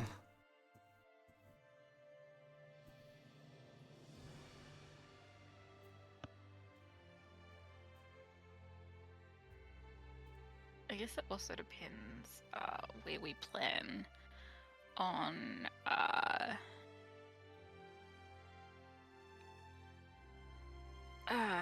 what's the word? Not bringing, but I'll use it. Bringing the overseer on this plane. Baiting him too? Yeah, Mhm. that's the word. Because I think the easiest was whatever temple or underground area there was. Yeah. But there's also like, we don't know what's there. Mhm. I mean, we could also ask Ekajus. Yep, you can do that. Ekajus is still vaguely around. Hey Ekajus, you know that really terrible thing that happened to you? Yeah, you want to Where relive is some it? trauma. It's fine, we're all doing that today. Hey,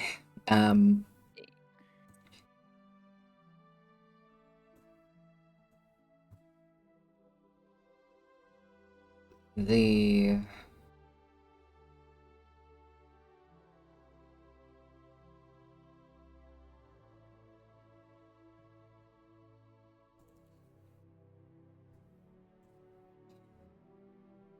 You mean where I was when all of this started?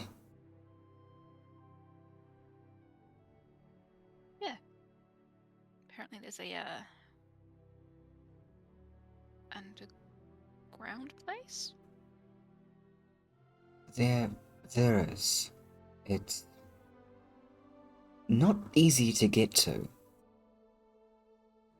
Took me at least a week of delving through the Krasmir mines.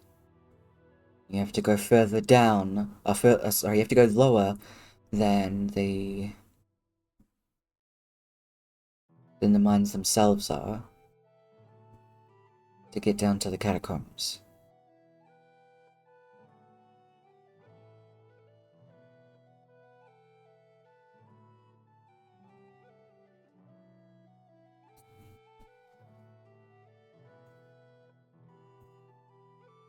Are they like monsters on the way? Yes. Several nests of things as well.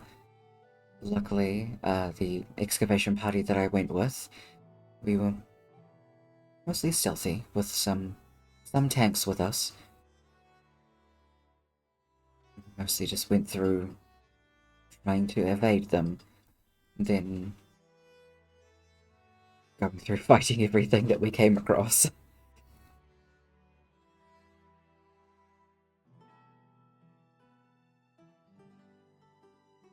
That may not be the best option then.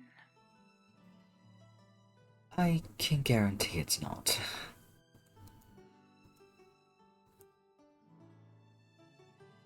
I hate to ask this, but when they were in your head, do you get any sense of them? Something that might like annoy them, piss them off, bring them to this plane potentially?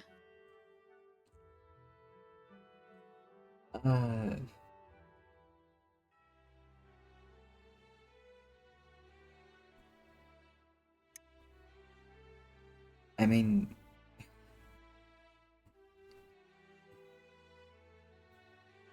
being outsmarted definitely did piss them off a large amount. There were several times that I thought I had evaded them, but I was very quickly put back into line. See, almost like shudder at that.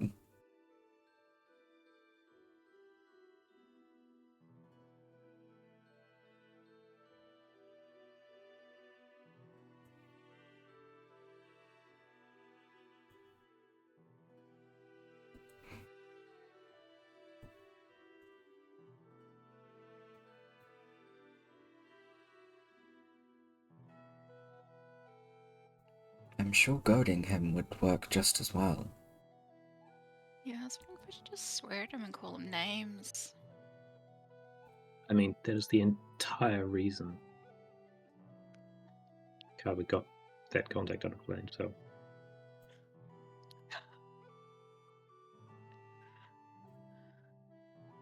We could call him Ty Loser.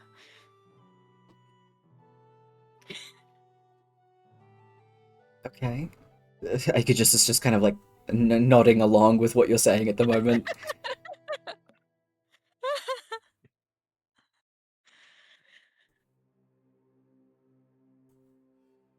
Are you sure this is something that you wish to do?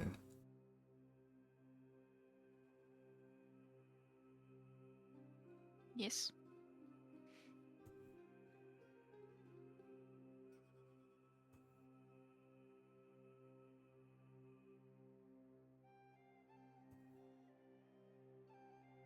Then I can accompany you to where it was if you wish to go there. You see, there's so much hesitation in their voice when they say that. Yeah, I think what would be the issue with going that way is that like we'd have to potentially fight a lot of stuff so I think by the time we actually got there we'd be exhausted and not at our best. Yes. And they would be, and we'd get our asses completely kicked. Also, it would be so much more fun just to goad them. Like a deep like exhale at that and just okay, that you have a plan. That's good. Oh, yeah, I'm sure I could come up with some choice words for them. Considering they've taken, so much. That they have. Plus, we have plans in place. Please.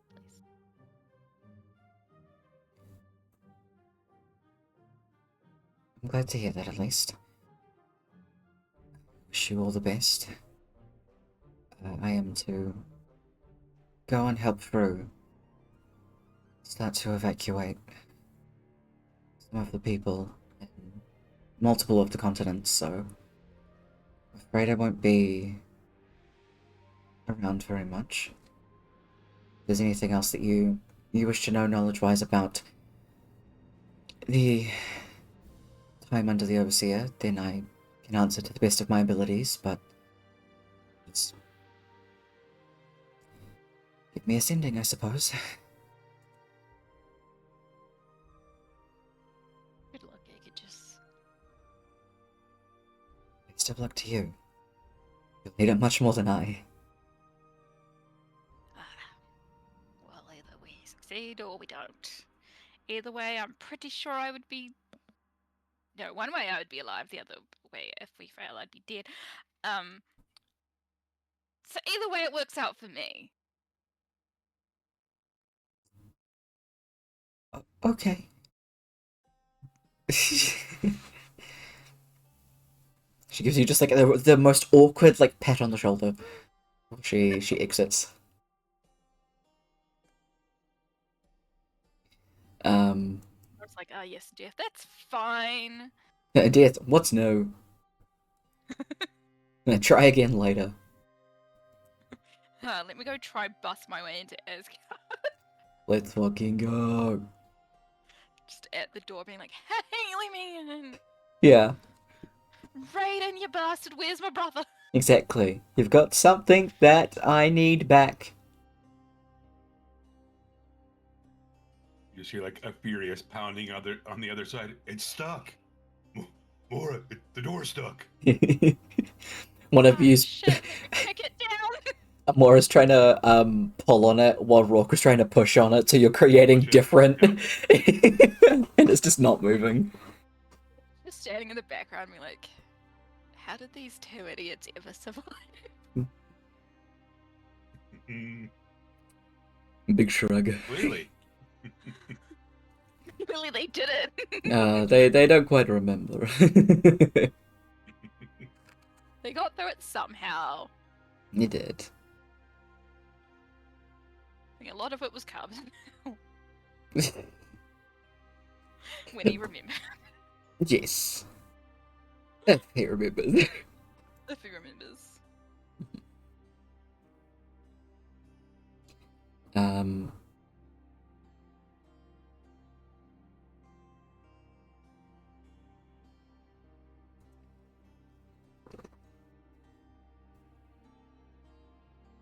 So Eka just leaves, and then it is the rest of you guys. I guess what are you planning on putting in place first? Like, what are you guys up to? Well, I think we need to find a scroll Yes, you do. and be like, hey, lovely emperor, big lady, man, person. Hey, can you pay for this, please? You want to get the talkie man to do it? The talkie Torvik? Yeah. Torvik just stands over a receipt. Mm-hmm. And she's like, okay, cool. Business This expense. is fine. She knows me. Yeah. And the guys go to stop him and he's like, Is that you better not? out of my way. Mm-hmm. Do you know why? I will put this on my tab for wasting my time. I'm trying to save the world.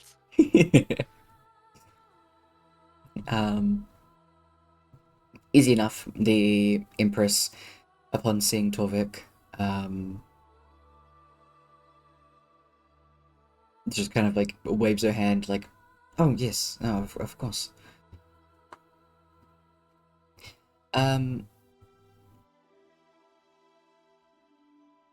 Over the next few days, the town of Murstone is going to be evacuated into the demi-plane.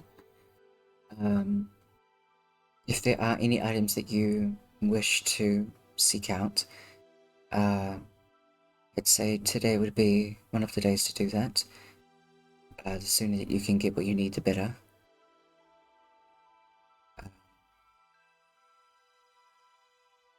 While the items that you may need are, I imagine, going to be fairly costly. How do I put this politely? Try not to take the piss. And she'll just nod.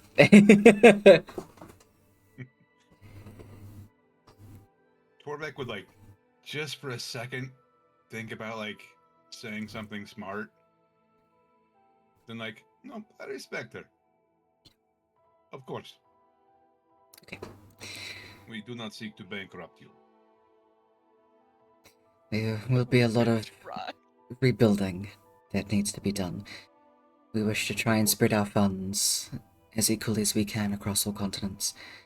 Acrania more so, with its losses,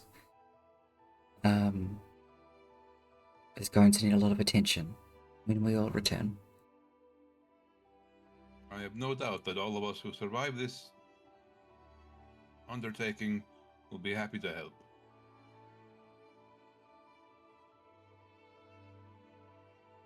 Just collect receipts. Of course. She's happy with that. 1 million go. No. Maybe if Brooke was here. I'd say mostly for the There's fact. this belt. You know what? Fair. His gauntlets. Yeah. Hmm. because you guys are going to be the ones that are deciding who's actually coming with you, the sooner you can let me know who they are and who you're taking into that like final overseer battle, I guess who are going to be like the main NPCs, then I can actually work on looking for items for them to buff them up. For your guys' sides, have a look at items that you think would boost your characters. Again, like the Empress said, try not to take the piss. I can just and need will say no. potions. I just need healing potions and to up that AC a little bit. I mean, potions, that's totally fine. I will pick a number for each amount of potions that you guys would get. So that's totally fine. Yeah, as long as I learn who's going with sooner, then that way the rest of it can be like, okay, distribute these are what you get as an additional. You're saving the world. Wait. Gee, thanks. How many people are we taking with us? How many is the maximum to make sure this isn't like absolutely overwhelming?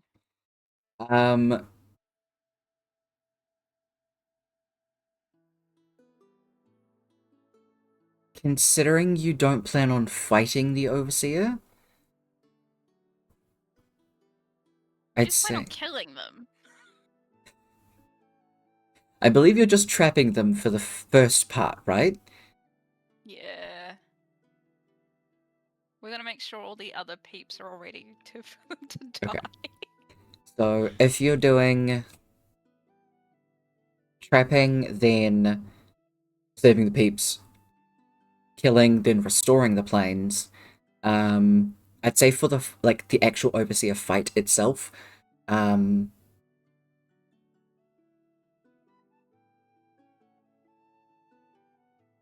say like 1 or 2 NPCs.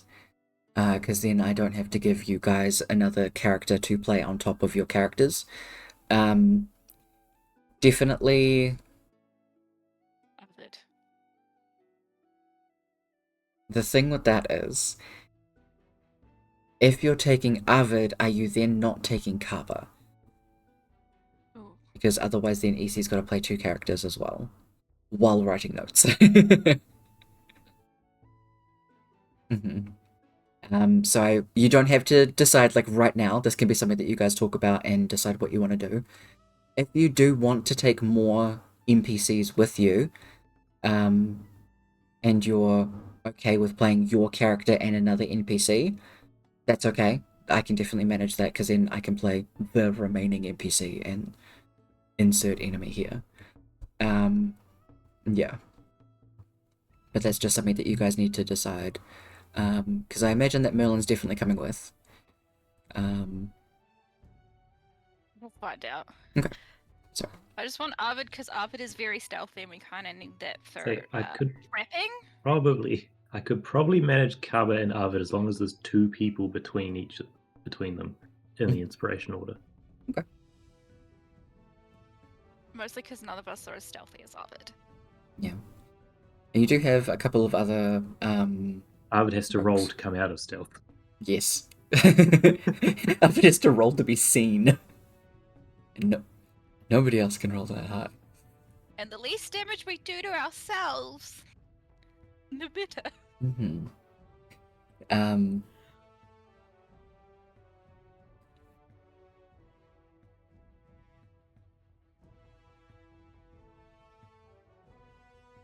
Yeah. So if you do plan on bringing Kaba and Arvid, then, I mean, we can definitely have it like, you roll for each of them and you can decide which one of them you want to go first and then we'll just distribute like that. That's absolutely fine with me. Yeah, I was going to say, I'm fairly sure... Where did I put she? Yeah, like she gets a +6 to initiative compared to Kaba getting a 1. There's a good chance there's going to be a gap anyway, but... I mean... If we just drop the lowest one down an extra spot after everything gets rolled. That's absolutely fine. So yeah, there's definitely an idea that we can do. And a lot of the rest of it will be having a look at what you all have. I can do a small, like, write up about the NPCs that you have at your disposal and what they're the best at. It'll pretty much just be like, Lechi, cleric healer, can do extra damage thing because of cleric thing. It'll basically be something like that. So then you can weigh up who would be a better NPCs to have with you. That's totally fine. Yeah. Because at the moment you have Brethren, Torv, Merlin, Cliff, Lychee, Armandor, and River.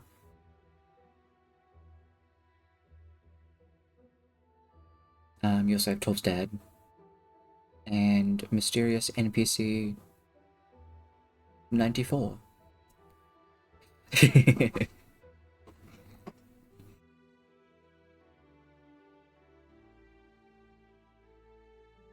Yeah, I think those are the only people that you have at the moment.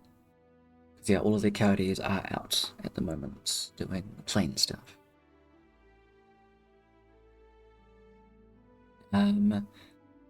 Silver's doing work with the elemental planes to sort out the elemental chaos to replace Limbo. That's all happening in the background, and I'm sure we can find some time, Brooke, to do a little random side session, because I think that'll be fun. And then I get to make up random other planes about shit, and that could be fun. Yep, yes, sounds good. So we'll say insert shopping, things happen here.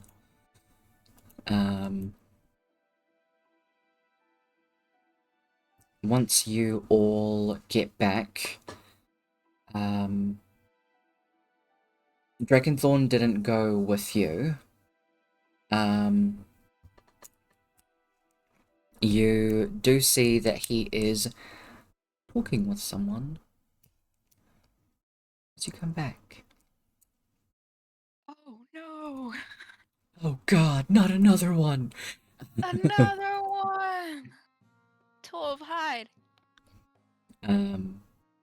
No, this is Torvita.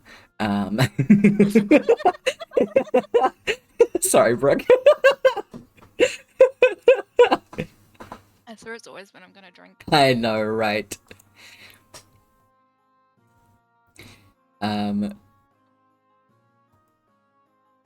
Would you like to describe them, Kev, or shall I pull up a random image and do that? I can describe them. Hell yeah. Because I did decide on a different race for this one. Cool, let's go.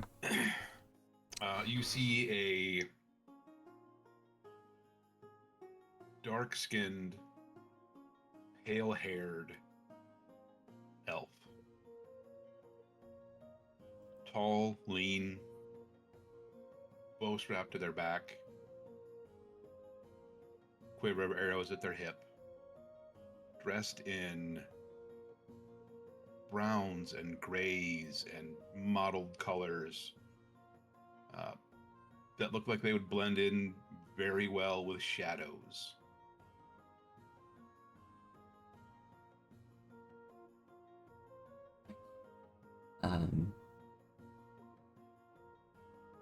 Torvik recognizes them immediately. Upon coming up closer, you can see Drakenthorn and this person are just laughing away. How does Torvik react to seeing this familiar face?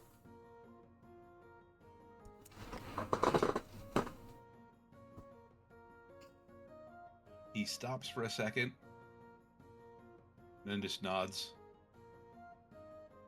Elf, you are in the sunlight. I thought you turned to ash. Just a wide smile across their face as they turn to you and regard you.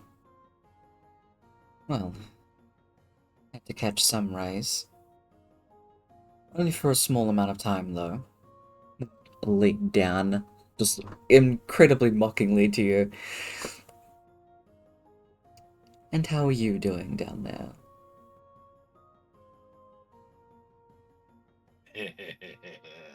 I missed you, friend.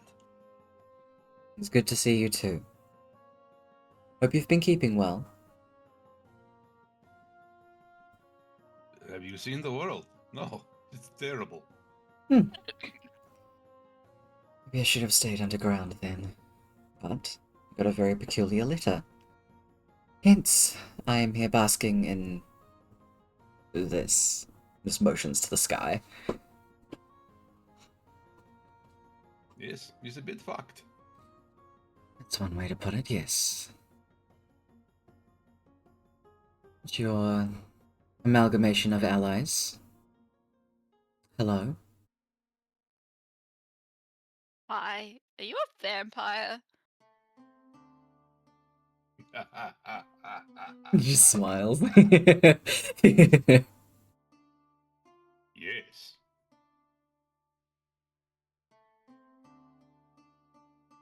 Oh. No, he is dark Okay. elf, not vampire. Okay, cool. Because one of them killed me. They do tend to So do you're that, not. yes. Extend a hand to you. I thought it was a lady, sorry. We'll hold out a hand. Just shake. They are very cold though. Hello.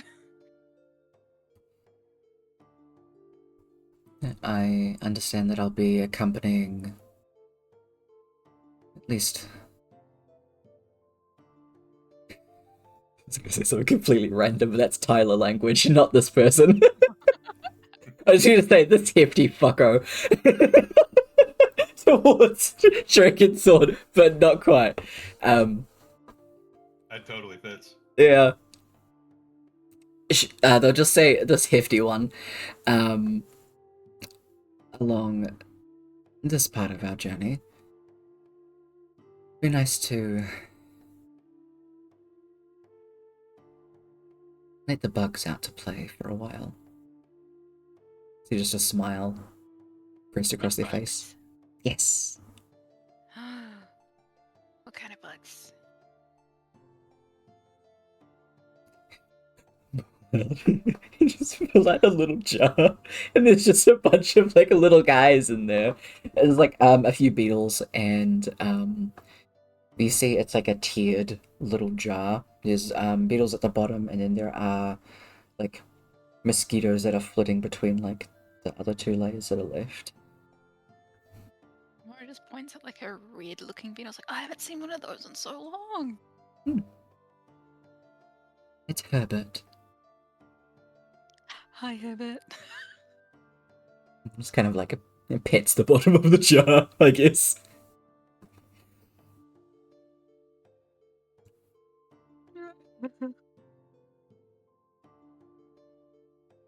But I've been filled in on some of it. How about we have a larger scale discussion? I believe there are more of you, yes?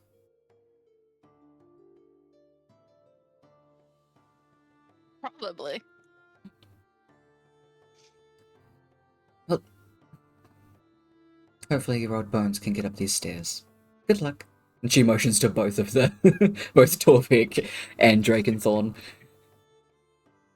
They really don't look any different than when you last saw them. Fucking elf shit. So they're still very much in good shape. What is it called? Swarm Keeper? Gloomstalker. I love a Gloomstalker. Yeah. Yeah. Ugh. Love a Gloomstalker. Ranger? Rogue? Ranger. Ranger. Ranger. Wait, is that what I played last campaign? It is. That's what Amelia was. That's why I love a Yeah. Gloomstalker. Yeah. I was thinking about a swarm keeper just for the joke of them referring to her as Her Highness. Because bees. Yeah. Wait. That's why I thought it was a lady, because we talked about that and I Is it a lady? misread it. Is it a lady? Is it a man? Is it a non-binary? Hooded. Hooded. Hooded. It's a character. It's a character. It's We'll a... go with for now. Wait, what's even their name? They didn't say. Well, I'm gonna call them Bug Person. It's- Buggy! Yeah, Or I was gonna call them Buggy. it's a sign. Hey, um. Buggy, how old are you? Oh, very funny. Psych. Their name is Farron. Um. You guys go upstairs again to one of the large rooms and just fill in, repeating pretty much like what you guys plan on doing, from here on out. Again, a lot of the places are starting to be evacuated, just in case of any large-scale destructions. But you do have at least a trip to Holden to make, to pick up a finger, if that's what you guys want to do next. So on the way back. Wait, can we stop in Canellan on the way back? I'll set up a sanctuary. Yeah, you can do that. Do you want it to Although- be in Kinallan, or do you want to set one up in Murstone? You can set one up there. It depends where you want your, I guess, like a base of operations to be. Because Lychee will set theirs up Yeah. close by as well. So if you both need to use it in different places, you end up nearby each other. Okay. Because if, like, we're trying to escape, do we want it to be nearby?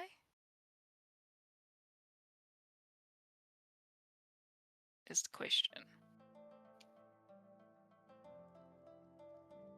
Like, if it's like a life or death situation and we're like, now we're getting out of here, do Okay. we want it? If we're also trying to trap them in Mirstone, do we want to have that in Mirstone? Because it'd be very easy to find. Yeah. That's up to you guys. Because you can have one in Kinallan, and then Lychee can set theirs up somewhere else.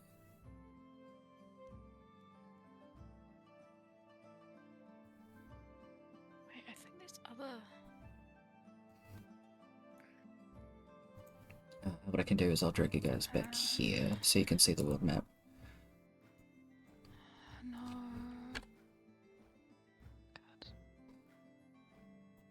There's a.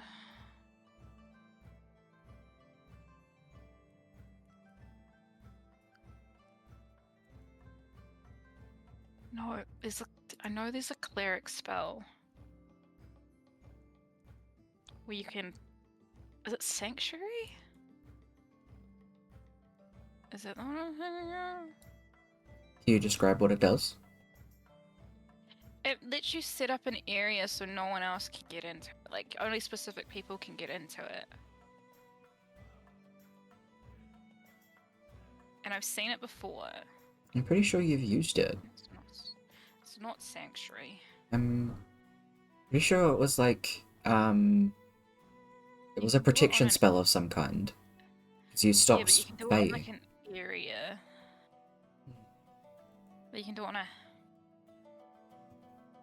Can't think of the word. Because there's high tier ones, which take a little bit more time to. I'm gonna go through cleric spells. Don't mind me. Oh, wait.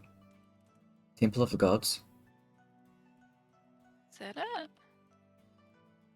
I don't know if it's that one. Maybe it's that one. What level is that one? 7. Seventh level. Temple of God.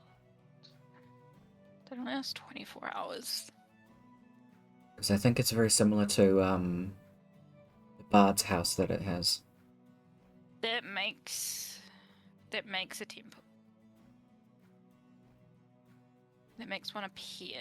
Yeah, only you and any creatures you designate when you cast a spell can open or close the door, so it can, like, enter and exit.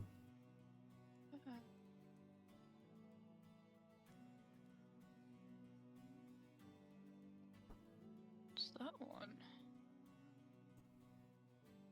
Is it that one? Maybe it is that one.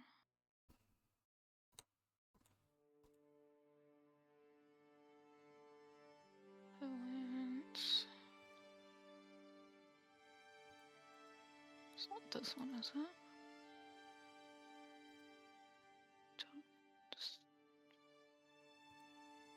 I don't think it'd be a lower level one.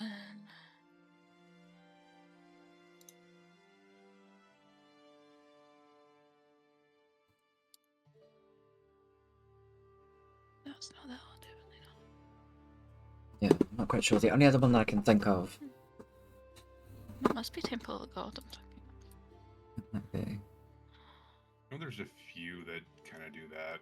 I Mhm. know there's, I think, more arcane spells.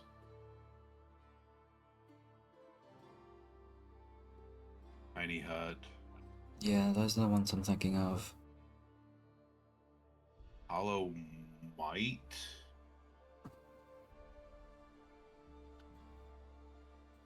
Forbiddens, I think. I did just have a look at those ones. I don't think Forbiddens can.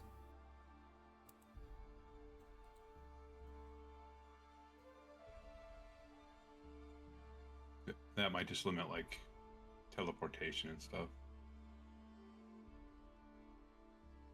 I just found a spell that sounds dope as hell. Forbiddance. Yeah. That's what we're talking about. That one's cool. Maybe it was Temple of the Gods. You really don't even need that much for it. Just takes a while. Hmm.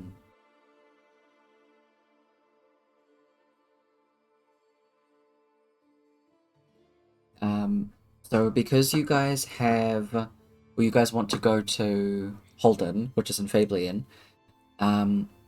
you can't use the mage towers because they are currently being used for evacuation. If you take a boat, it's going to take a very long time. What would you like to do? Your tree person is currently on Silver's plate. Because Leaf can get you there through teleportation of tree. Unless you want to go and pick them up.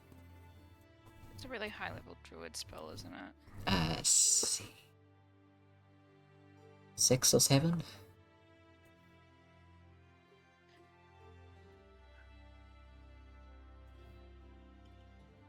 Yeah, The only other way 6. I can think of doing it is like, say, plane shifting. So say like Silver's Drum and then plane shifting.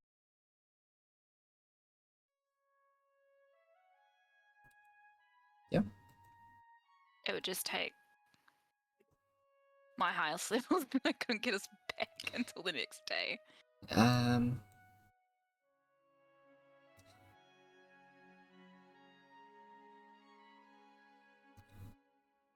Oh man, where's the that really fast one where we turn into clouds when you need it?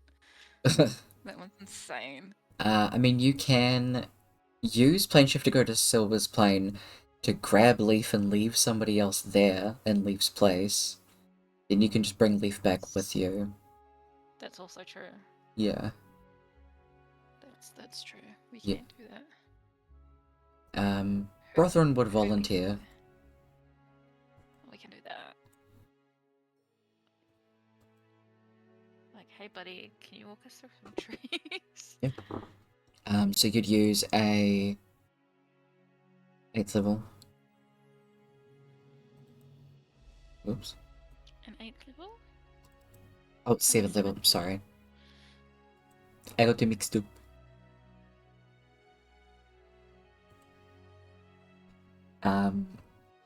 Lachi can get you guys back to the material plane afterwards. Using one of their 7th levels.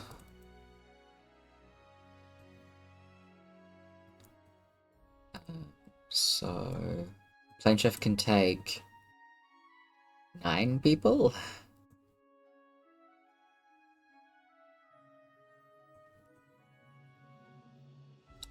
We don't need that many people to go to Holden, do we? No.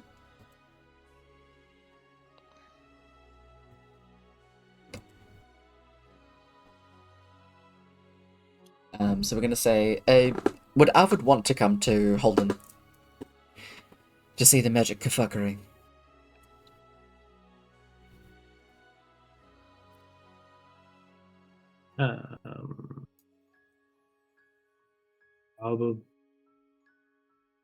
She'd probably be interested after hearing about Carver's forgotten workshop. But if there's not space, she'll happily hang around and steal more, probably from the Archivist League. No idea what she found throughout Moonstone or the Archivist League. Yes, I haven't that done whole that time. yet. That's my bad. I will try to remember That's to do fine. that. That I was not expecting a whole lot. I'll roll in some tables though and try and find some stuff. Expect a lot of random junk, but there will be some good stuff as well. Ask her to decide what it'll be. I mean, there's always some Fae that wants a piece of random junk, so that's fine. Yeah, trinkets galore.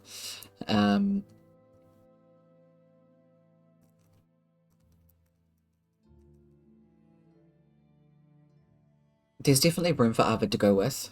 There's still like 2 other slots left. Because at the moment I've got Kaba, Amora, Arvid, Torvik, Merlin, Lachi, and then Leaf. Because you'd swap Leaf and Brothrin out when you teleport back.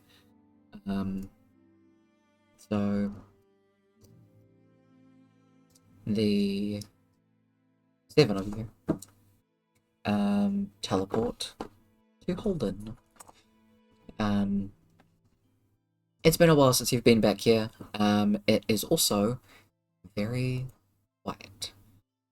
A lot of people have already been evacuated from this part of Fablian towards the main continent so that people can start to use the mage towers to go to the demi-plane. So it is eerily quiet. Holden isn't a very massive place anyways, so it doesn't take very much to move everybody out to get them to where they needed to be in Carlisle.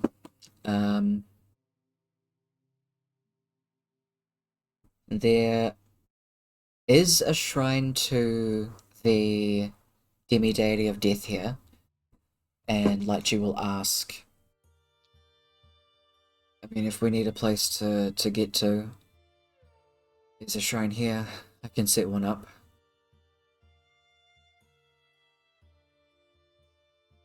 If we want them to be separated, then why not? Sounds good. Lychee will head over that way to go and suss that out.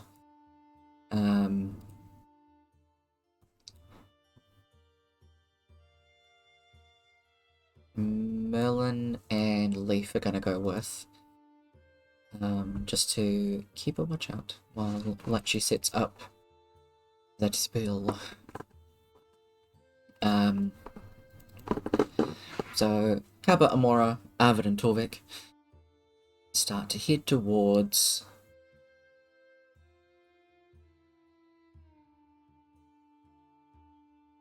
or I guess a direction.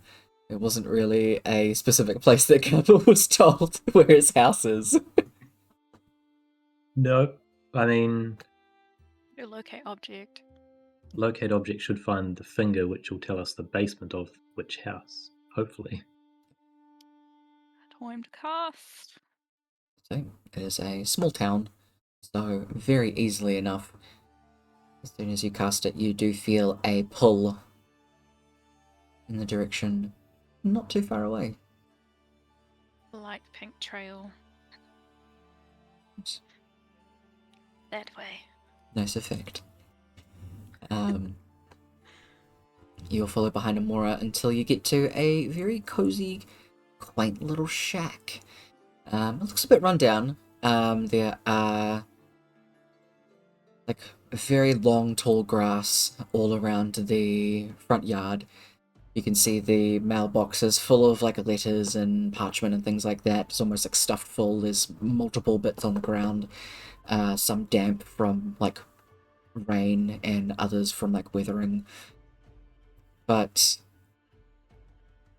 following around until you get to the back, You have to move like a fair bit of grass, like your scythe or a sickle, sorry, to pull some apart before you have to pull open the doors.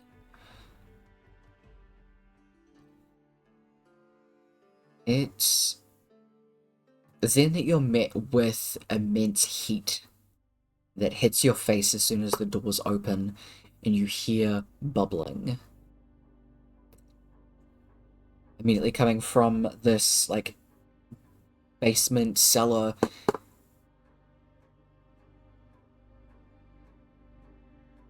You're looking down and can see a bubbling pool of dark blue. Around the outside of the cellar door, there is a ring of dark red. And it seems that there is a rift here in the doorway.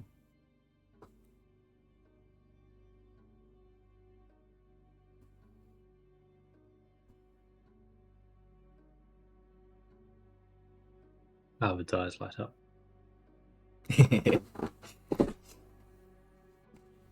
Absolutely.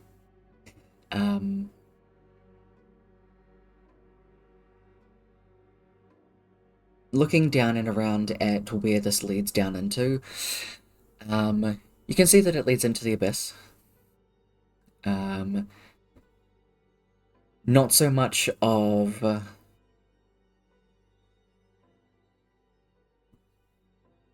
actually, I'd say that Torvik would be able to distinguish the difference the most, because there are different creatures that are roaming and scuttling around on the pieces of land that are actually around the river Styx itself.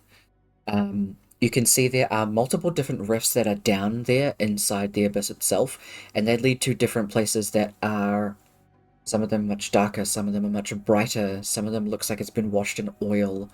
And from that alone is how Torvik can figure out the abyss, because of the many, many layers that the abyss has, and all of them are connected together by rifts.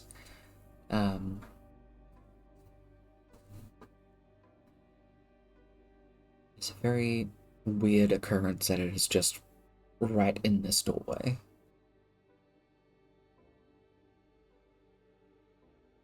Did you leave something on when you left? Yeah, apparently, yeah, but I don't know how you turn a finger off.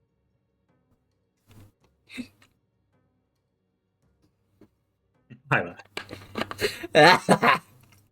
How could I not?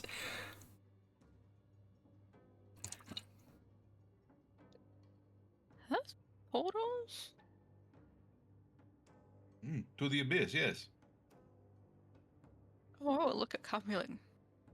What are you into?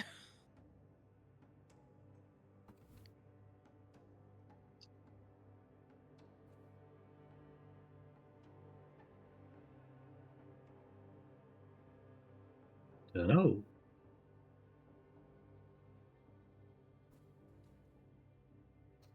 And can we close them?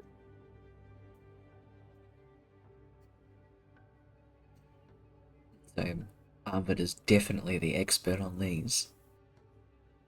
They can be dispelled to be removed out of the ways.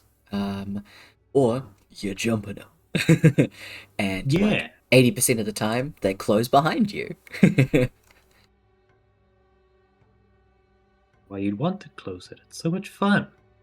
Let's just go through. I don't think I need to go to the abyss again. It's a very Once was unpleasant enough. place.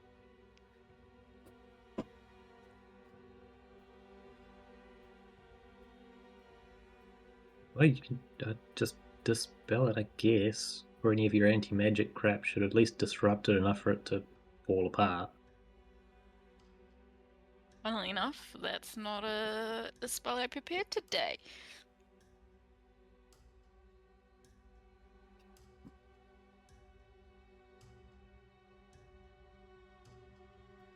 However, it does have a dispel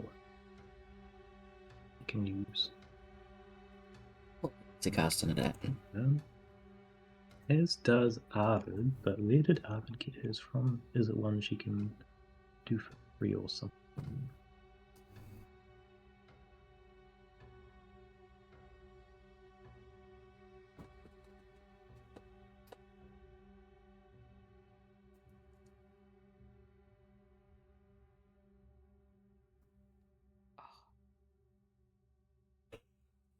Okay.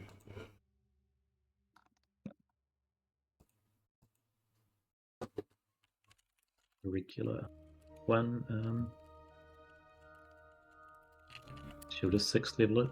She doesn't use her 6th level slot for anything else. Fair enough.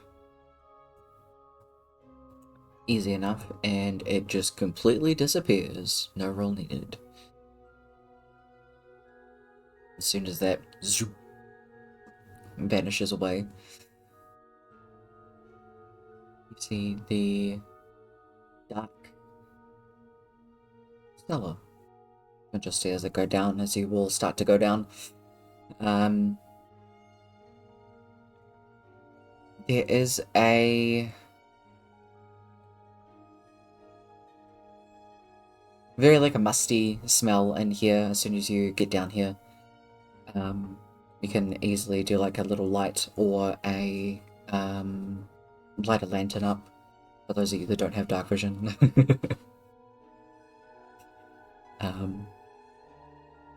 And lighting up the space, you can see there are a few chalkboards and stuff on the wall that have a bunch of different writings and scrawlings on them. There are different vials and jars and things up on a large like cabinet. Some of them are kept away by lock and key, others are just kind of like open glass cabinets. There are different satchels of different dusts and things, and a fair few like chisels. Some of them are broken.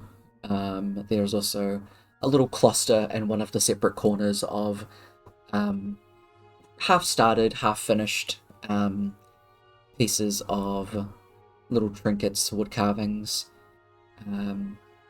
A lot of them are not very good. And it doesn't seem like this place has really been touched in quite a long time. On the main table in the center, you can see there is a massive hole that is burned into the middle of it that goes straight down to the ground. And even on the ground itself, there is a little hole that goes down into like a little bit of dirt. You can see there are just like the burn marks that go out from the holes themselves, as well as a couple of like pieces of paper and other pieces of parchment, books that have had little like holes burnt through them through splatter. And it is in the hole on the ground itself, just a little bit further down. You do have to dig away some of the dirt that you can get the ping of the finger. It's in the hole.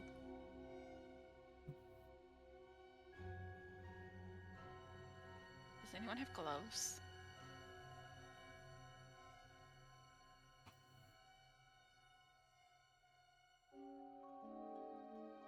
Orvek does.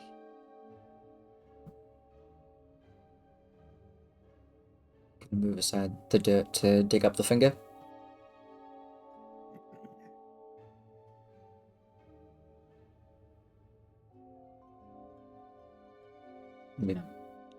Also, how are we meant to get it back to Charon?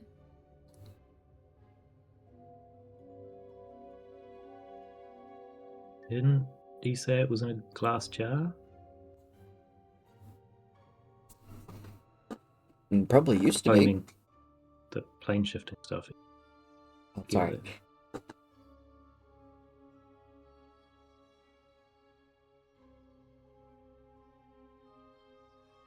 Is it in a glass jar, or is it just sticking out of the ground?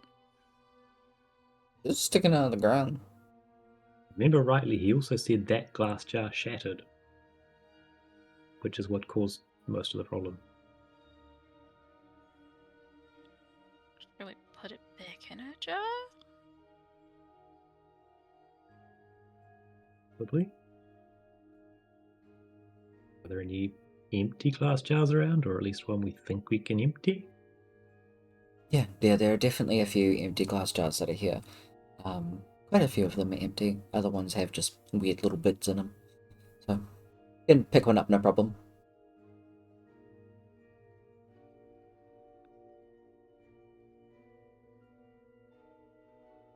Given that it burnt through the floor, I think I'm gonna mage hand it first instead of you just grabbing it, big man.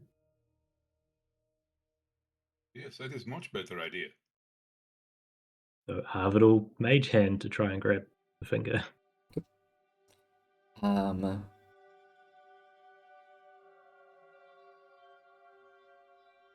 Other to make an... She's a bard, so I'd say it would be charisma saving throw. Whichever one her spellcasting is.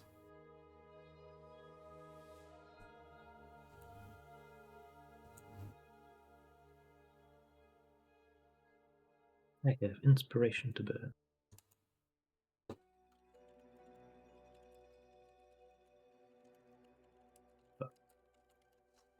Better. Very much so. There is an immediate, like, jolt that goes through Arvid's system, and it just feels like pure heat. Before immediately that just gets washed away. It's almost like as soon as it comes, it just gets severed and goes. And she's able to shrug it off and then just pick it up, plonk it in the jar, no problem. No, pick it up, wave it near Torvik, then plonk it in the jar. Very fair. You just have a finger that just goes. Oh, sorry, slipped. Haven't used the spell very often. I love it. Very good.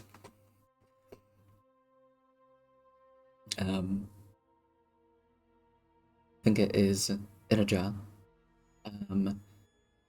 From where it gets pulled out of the ground, you can see underneath that is just like a little bubble that pops up and it pops.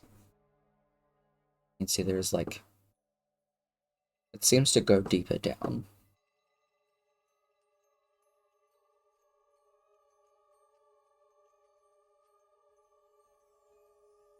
I think you destroyed the soil. We would have just added another rest stop to the river Styx, maybe. Mora, give me a nature check. Could you imagine? Oh, hey, where are we going to stop next? Carver's basement. Yeah. Pit stop. I mean, now that Carver's mind Maybe pit stop is they- shut down, we've got at least there's the back.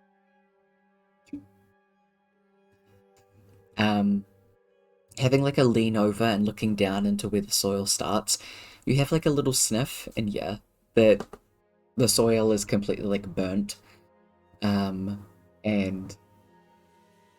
you're not too sure how far or deep down it spreads, but it is definitely giving like vibes reminiscent to Rourke's like tar.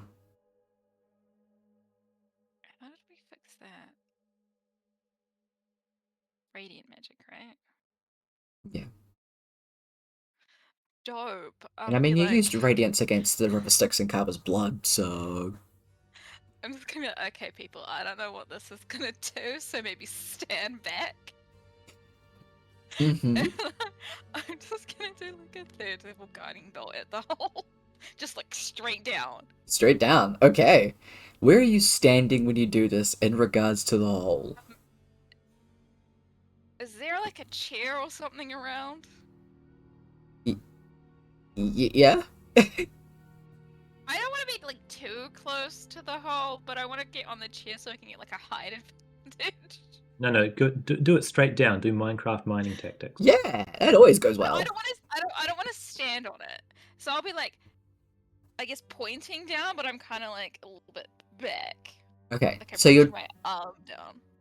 You are technically within 5 feet, but you're not leaning over it, is what I'm hearing. Yeah. Okay, that's the context I need. Roll the damage. So you have to roll the actual thing first to roll the damage. Yeah.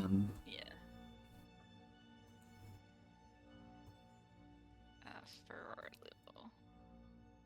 Damn, thanks for that. How far back does everybody go? When Amora says to stand back. It's a fairly small space, but you can go up the stairs. Up the stairs. I'm begging I you would- to go up the stairs. Arvid goes up the stairs, but just enough so that she can poke her head back around to watch. Kaba just takes a few steps back. Okay. Oh, how far back has Torvik gone?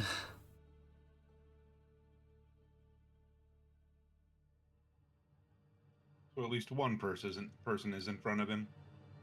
Okay, that person will definitely be Kaba. Cool.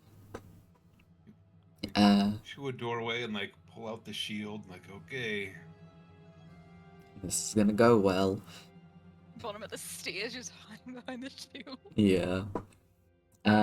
You do 17 points of radiant damage as it shoots down for love's sake. For love's sake! Did it work? It goes straight down and vanishes beneath the hole that's in the ground that the finger left. You wait for a good 12 seconds. Is that everybody to make a dexterity saving throw?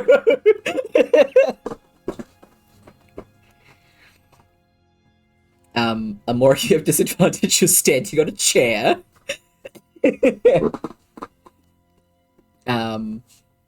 Either way, Quebec, you'll have half cover.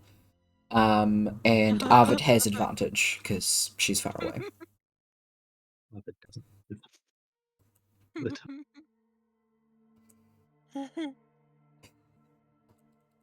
I'm keeping it for the lols. Okay.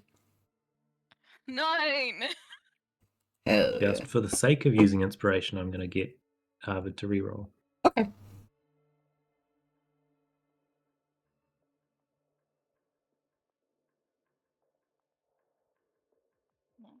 Okay, 28.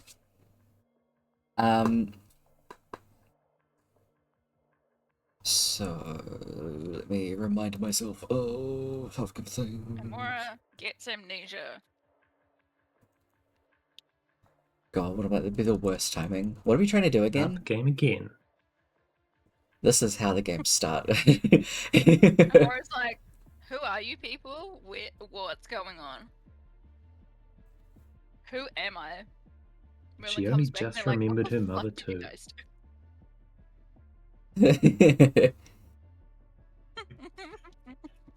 Torvik drags you all into a cave. Yeah.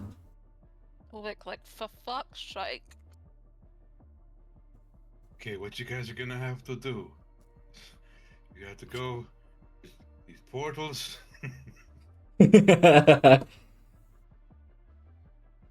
I'm gonna say it's 3/4, so you get +5 to yours, Torvik, so you have a 13.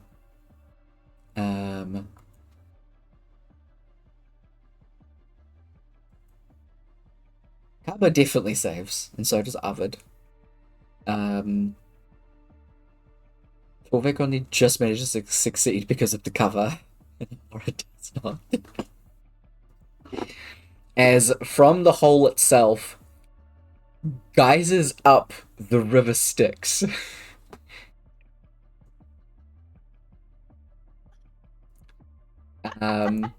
Amora, you take 33 points of damage. Arvid probably doesn't have to take any because she has rogue stuff. Oh my god. Got some short-term memory loss going on, guys. Who am I forgetting now? Eeny, meeny, miny, mo. Oh my god, it's myself. I don't exist anymore. Torvik, you take 17.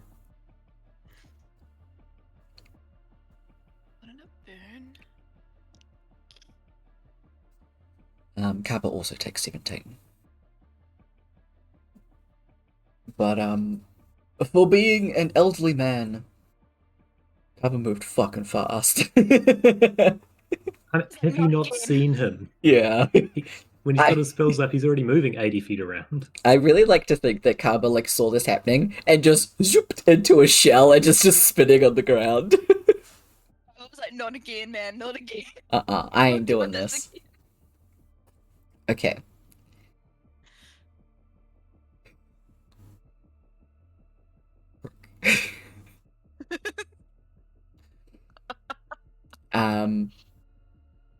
I am going to get you to call high, middle, or lower.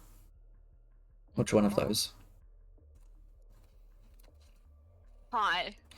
Okay. Now, odds or evens? Even. Okay.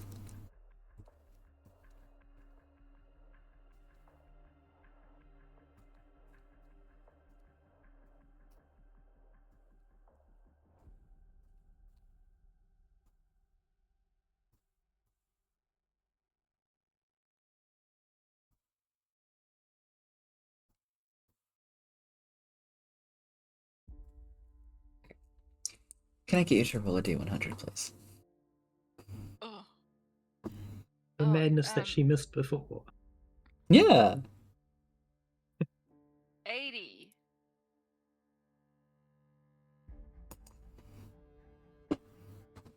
Oh no, he's losing his shit. Tyler, you come back here and tell me what's going on. What did I do And now? that's where we leave it for tonight.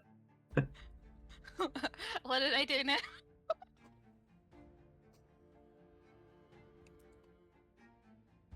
So you needed to not roll that. Remember what you were just joking about? You all my memories again. yell out as the River Styx blows up. You get it all over your face and in your mouth. Oh, that's gonna hurt. It does. It burns like fire. You're trying to get it out of your mouth, but you are ingesting it. After falling off the chair and landing on your ass, you look up at these people. Who the fuck are they? Where am I? Why is there a hole in the floor that's oozing blue goo?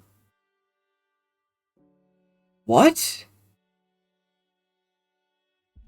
It's like the best part for like Merlin to come back and her just be like, fuck, who is this? She's just gonna look at everyone and be like, I'm gonna go and like kind of like walk around people to go up the stairs. Yeah. Literally, after I wrote that, high even, full amnesia. Any even, middle, low is short term, and any even is fine.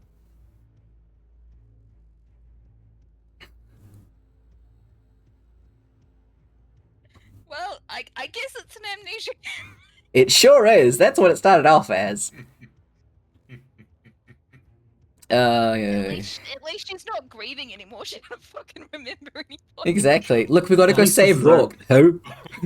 At least this is only a more second time. Yeah. Everyone's like, I don't know what's going on. You want me to fight who? Why would I do that? Overseer, I have my own eyes. What? Who? Claire comes back. She's like, who are you? What's going on? Wait, what? Why are you guys taking me with you? Yeah, there are so many people in this one spot, but there's no one else. What's going on? Everyone else is being evacuated. Walks outside and the others come towards her. They're like, hey, more. She's like, She just keeps walking. She just walks past walks them. the other way. She's like, uh-huh. She's just like, and just keeps walking. Yeah.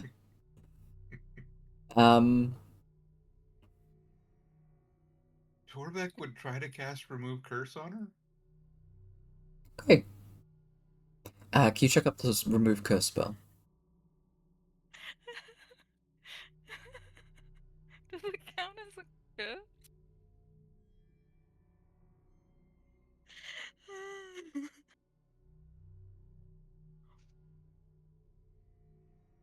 You cast that on Amora. He looks at you weird. There's a weird dwarven man hiding behind a blue goopy shield that just said some random fucking words at you. Can I revert her back to just like one of her languages? You could, if I you remembered them. remembered. Wait, can I roll to see which one she would speak? I'd say give me a d20 roll. 'Cause this would See if you be- just accidentally fall into one of them out of pure shock. Yeah.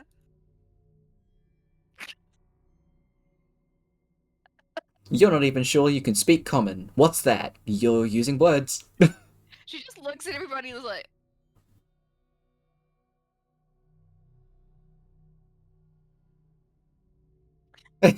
Starts leaving. I don't know what I'm doing here. Who are these people? Why am I in a basement with a hole in the floor? Yeah. Why is it musty? Have I been kidnapped? She's just like, I'm just gonna slowly move out and maybe they won't try and take me. I Mhm. don't know what's going on. It's then that Leaf, Millen, and Latchy start like walking towards the direction that you're coming from. Latchy sees you and goes, "Okay, I set up at the Death Shrine, so hopefully we can get back there whenever we need to." Would Torbeck have an idea of like what's affecting her? Like what Absolutely. type of effect? Yes. Okay. Would she even understand them? Is she just like, I don't know any language ever?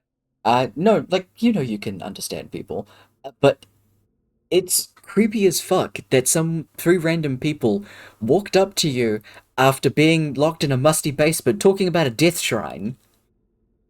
Do I remember my own name? No, right? No.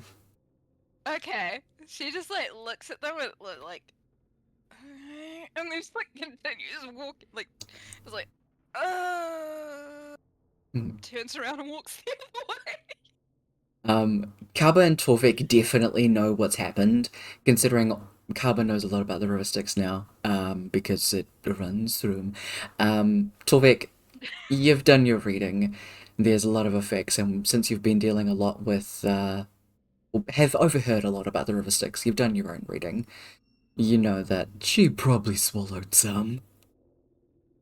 Hmm. Like, is it a disease, a poison, Um, you. a spell? It's not really a spell. It's something. I mean, it wasn't very much that she ingested, you can imagine. It's not like she took a big cupful. You could probably get her to swallow some diamond dust and do greater restoration.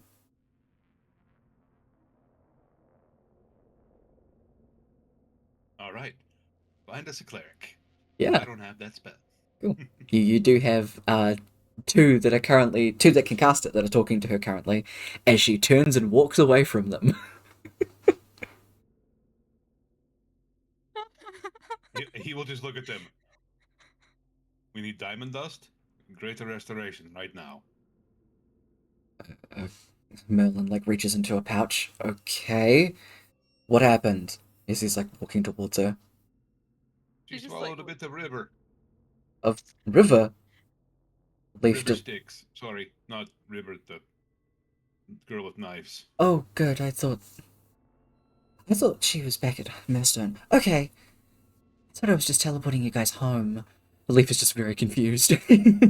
Oh no, we're gonna need that too. But we're gonna have to hold her, I think. Amora sees them looking at her and grabbing stuff and just is like, okay, bye. Just starts running.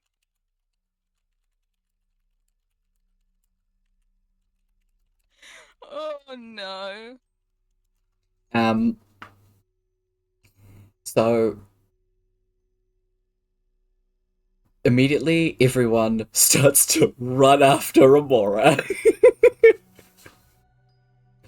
And as you all start to like follow behind her, Merlin starts to like open up his wings to go and fly after her because it's a bit quicker.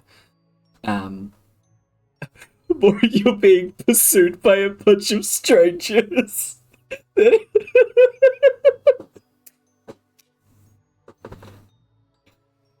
I'm gonna switch to combat music because that just seems correct.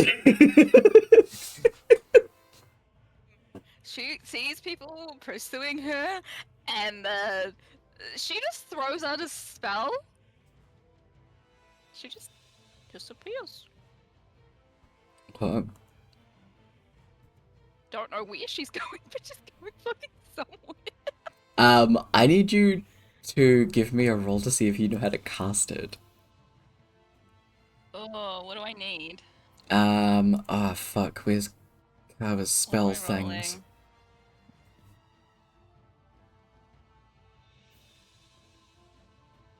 Oh no, it's on Lovely shit. Roll me a I d20. can inspiration this. Yeah, you can. Okay. I'm a reroll. Okay. D20. Oh fucking hell! Okay. Okay. One more. Did you use all of your inspiration? No, I've got one more, and we're gonna use it to see what happens. Okay. Yeah, it's a 2 again. Okay. Oh no. Oh, I closed my sheet again. Fuck. If you'd have managed that, I was gonna try and get Kaba or Arvid to counterspell. Yeah, fair I enough. was hoping Just I was waiting gonna for the get Nick. That rolls would to have come been through so first. good. Torbeck was ready with it too. Yeah. We'll go around. What would Torvik like to do as Amora is sprinting? She tried to cast something, but it fizzled in her hand. What else? How far away is she? Your speed is 30 feet, right? Brooke? 25. Okay. Yep, 30 feet. Okay, so she can... But she's full on just gapping it. She's gapping it, so she got a dash in, so she's at least 60 feet away now.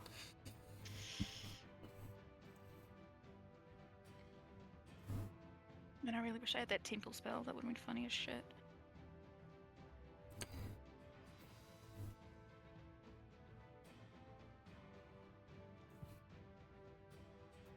You can't catch her like this.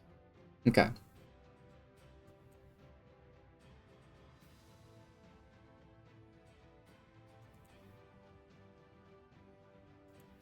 Summon Steed is 10 minutes. So that's not going to work either.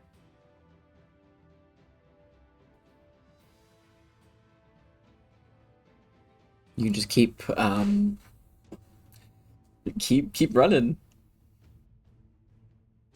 Mm-hmm. Yeah. Yep. Is there anything that Kaba would like to do? Yes. Mhm. Amora, I was like, do a Constitution saving throw, please. Alright. Constitution saving throw. And that's... Is that from Arvid or Kaba, sorry? Kaba. Sorry, didn't change the name. No, it's okay, I just Constitution need to...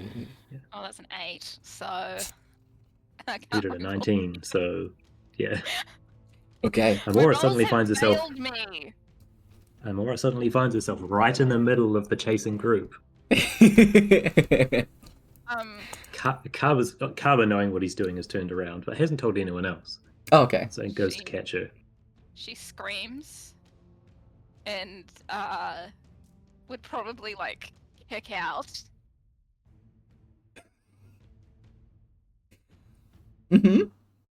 Make it an armed strike, so just roll a strength check.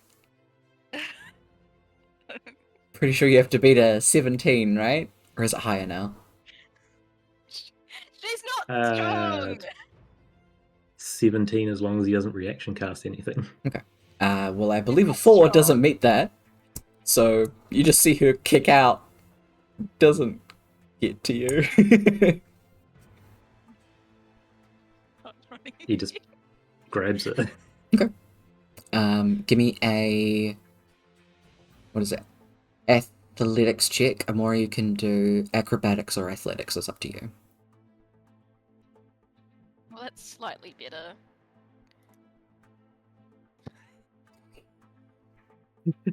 Is Karma gonna keep a 15? I think it's funny, so yeah. Absolutely. You go to grab her, and you like grab the leg that she just kicked out with, and you twist Amora and get him off your leg and start sprinting in the opposite direction. Would she remember how to wild shape? Give me a d20 roll.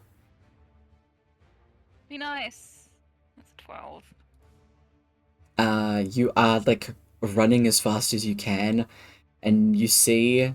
Can you turn into things that fly yet? I can't fly. Okay. I can, but I can't fly. Okay. But she can turn into like a horse, which I think has a lot more movement speed. You run I don't past some know. stables as you like desperately look into some stables to see if there are horses in there. And as you're running, you're thinking, God, I need a horse right now. As you do, you start turning into one as you're running, thinking about how desperately you need a horse to get away from these random fucking people. Find a horse guide to see how far I can go.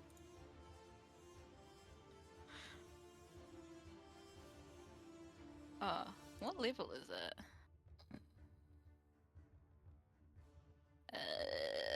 Where's a horse? You'd be a riding horse. So you have a speed of 60 feet. Oh, dope. I'll send it to you. Sprinting off into the sunset. You start running off in the opposite direction.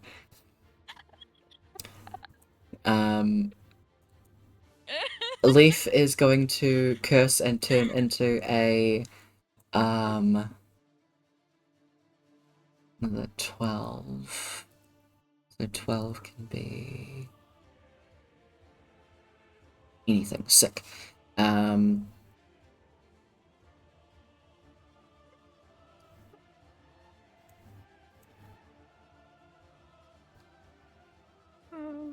Give me something fast. Oh yeah, he's a higher level druid too.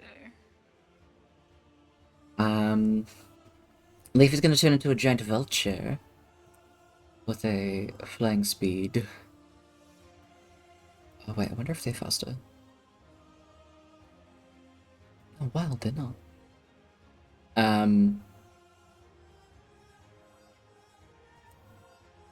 Yeah, it's going to turn into a giant vulture with a fly speed of 60, and it's going to start going after you. Lychee, who is seeing all of this and is 30 feet, but still isn't very quick because of heavy fucking armor.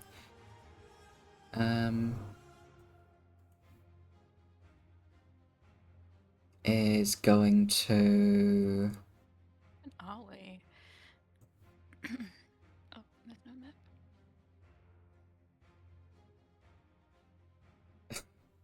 just keep sprinting in the direction that you went in because they can't do anything else. How close are we to like the water? You guys Like the are... ocean? We're in Holden? Yeah, so it's not too far towards the ocean. She's gonna try run that way. Okay. Merlin is going to open up his wings to run after you, but is going to cast haste on himself. As he's going to immediately just start flying that direction as quickly as possible. Actually, no, sorry. I changed my mind. I forgot that this spell exists and it's 500 feet. Merlin is going to cast Dimension Door. and is going to appear in front of Amora. He's going to get trampled by a horse. So can you make me a weapon attack with your hooves, please? So it's just a d20 How plus do I do 5. D20 plus 5? Yup. That's 11. It's not quite it. What he is gonna do is grab you and like slam you to the ground. Can I kick at him? If you're Do I stand can up? horses legs go that way? I don't know. I don't know either. Because he's put you on your back and he's holding you by like the neck. As he's like holding you there, he's like, Amora, Amora, come back. Okay, I need you to trust me. Okay, I know this is freaky, and you don't. Just come back. Okay, you can trust me. You can trust me. Give me an insight check. Oh my god. As the strange man is holding you to the ground. Yeah, absolutely. As I've been tackled, I Yeah. feel like I wouldn't believe this. I'd be like, what are you doing? Despite the Weirdos. absolute panic in your system, there's something you recognize about this man. And despite the fact that he tackled you to the fucking ground and all of his friends have been chasing you and you were in a basement and they were talking about a death shrine and what the fuck is going on, he start to exhale, slow your breathing down. I turn back to myself and not a horse. Yes, you go back to being Amora as he sits you up. Okay, I'm just like, who are you? my name's Are Mel. you? Do you still speak? Yeah. You can still Something. speak. I'm speaking something, I don't know what it is. I could Um, be speaking any one of my languages right now. It'd be fine. Merlin is going to take one of your hands and put it to his face. As he does, he... It's like, I know you recognize me. I know this is really weird.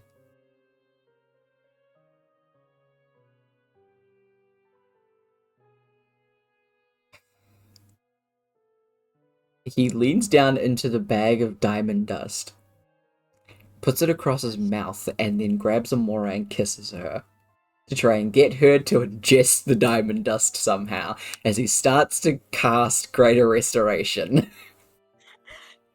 obviously, she doesn't really know who this man is currently. She's just like, the fuck are you doing?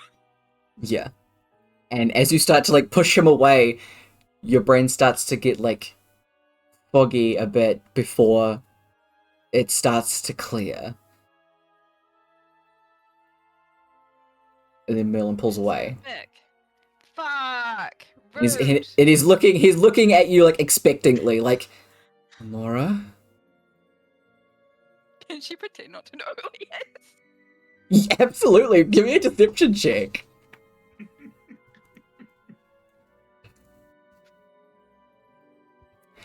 I need Uh. this to. It doesn't work. What do you say to try and deceive him? Like, Can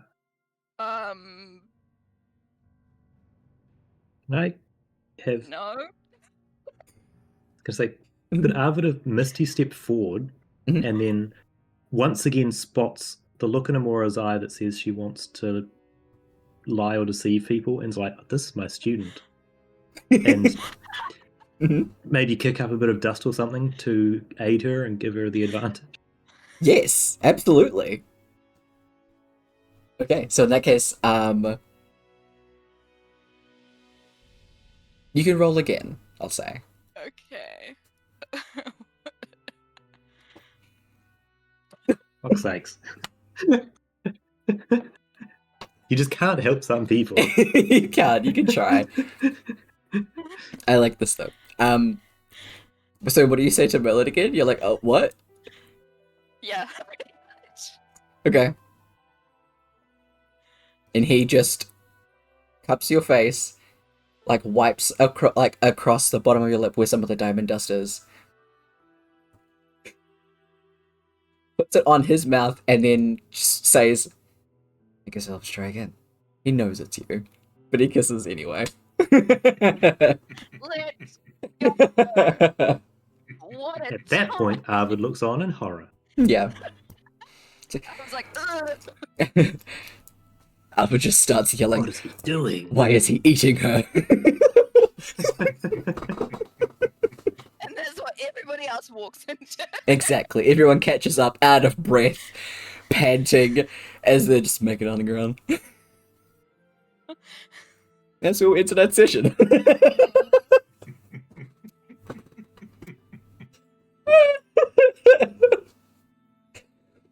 Oh, that was fantastic. Everybody gets an inspiration point because it's funny as fuck. Brooke, you get 2. Hey. I tried my best. It was not shitty. I was trying to get to the ocean so I could walk. Okay, that's fair, that's fair. Oh, Oh, beautiful. Torbeck eventually just clanks up. Fuck.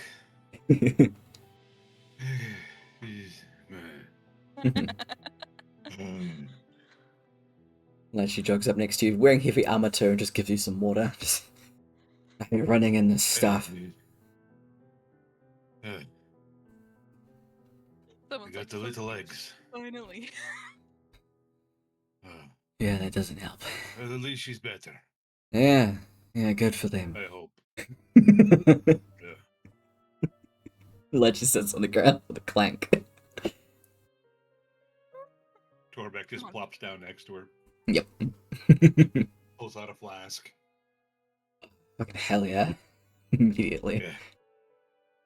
Nice. Someone throws a rock at them.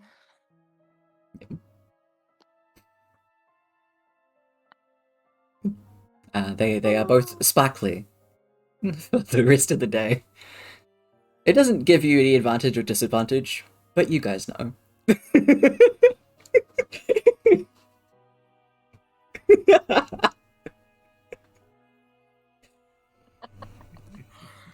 What a great way to end the session. Holy fuck. Where's a smooch? What a smooch. Who loves kiss? Hell Oh yeah. my god, it broke the spell. Yeah, true love's kiss will break the sticks. You are a Disney princess. Yeah. Was Fantastic. it the talking to animals? Or Maybe. the trauma? Oh, maybe a bit of both. Both. I did literally make Ariel once. It was a good time. Mhm. Hey, That's if it's what- True Love's kiss that breaks the sticks magic. We could have had a shortcut for Kaba. I know, right? We just gotta find his liver. Go ask his sister, hey, who's Carmen's lover? Yeah, who's his partner? Had a laugh. They're like, ha ha ha ha. What do you good mean? one. It's been in front of you It's all this Carmen. time. It's the chisel. It's Carmen. From- What, you expect him to be able to remember someone long enough to have a partner? His one true love would. Ah, hell yeah. But I'm too. God. But we got session 98 next time. And then we got the Dill session. It's gonna be fun. So we'll... I think we'll start that at 9. So I'll work out what time that actually is for you, Kev. But yay. Thanks for an awesome session. That was a good laugh. Holy fuck. Also a little bit of funness. Filling in some empty gaps for some. I'm putting those gaps right back in the place for Bo. Yeah, it's alright. She'll just never be whole. And that's heartbreaking. Mm. Which would be worse? Forgetting someone completely, forgetting them, and then remembering them, and then having to deal. I mean, that's where the madness comes in, because you keep talking about someone and everyone's like, fucking what? They're probably gonna think she's gone off her rocker. Yeah, what's new? Exactly. Yeah. But I will catch y'all next week. We'll keep in touch throughout the week about things going forward and what you plan on doing. But you have a finger in a jar. Hell yeah. But yeah, I will catch y'all next week. Have good. Bye. Thank you. Yeah. Bye. Bye. Oh, nothing like a little bit of amnesia to end the session. What a good time. I mean, hey, who knows? Maybe I'll do that bullshit where at the end everybody wakes up with amnesia all over again. No, I'm not gonna do that. That's boring. But next week we'll have session 98, and then we'll have 99 and 100. The weekend after we'll do our 12-hour stream. So we'll do 6-hour sessions for 99, and then stop and reset completely for session 100 and go for another 6. If there's a better stopping point in between, who knows, maybe we'll do that. We'll decide on the day, because fuck it.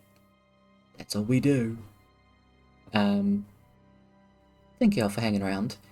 We will do gaming on Wednesday, where we're going to start Mass Effect. It's going to be a good time. God, I hope I like it for Brooke's sake. That'll be fun. I can't wait to romance an alien. Hell yeah. But look after yourselves. Look after each other. It's a fucking wild time out there. I'll catch y'all when I catch y'all next. See you later. Bye.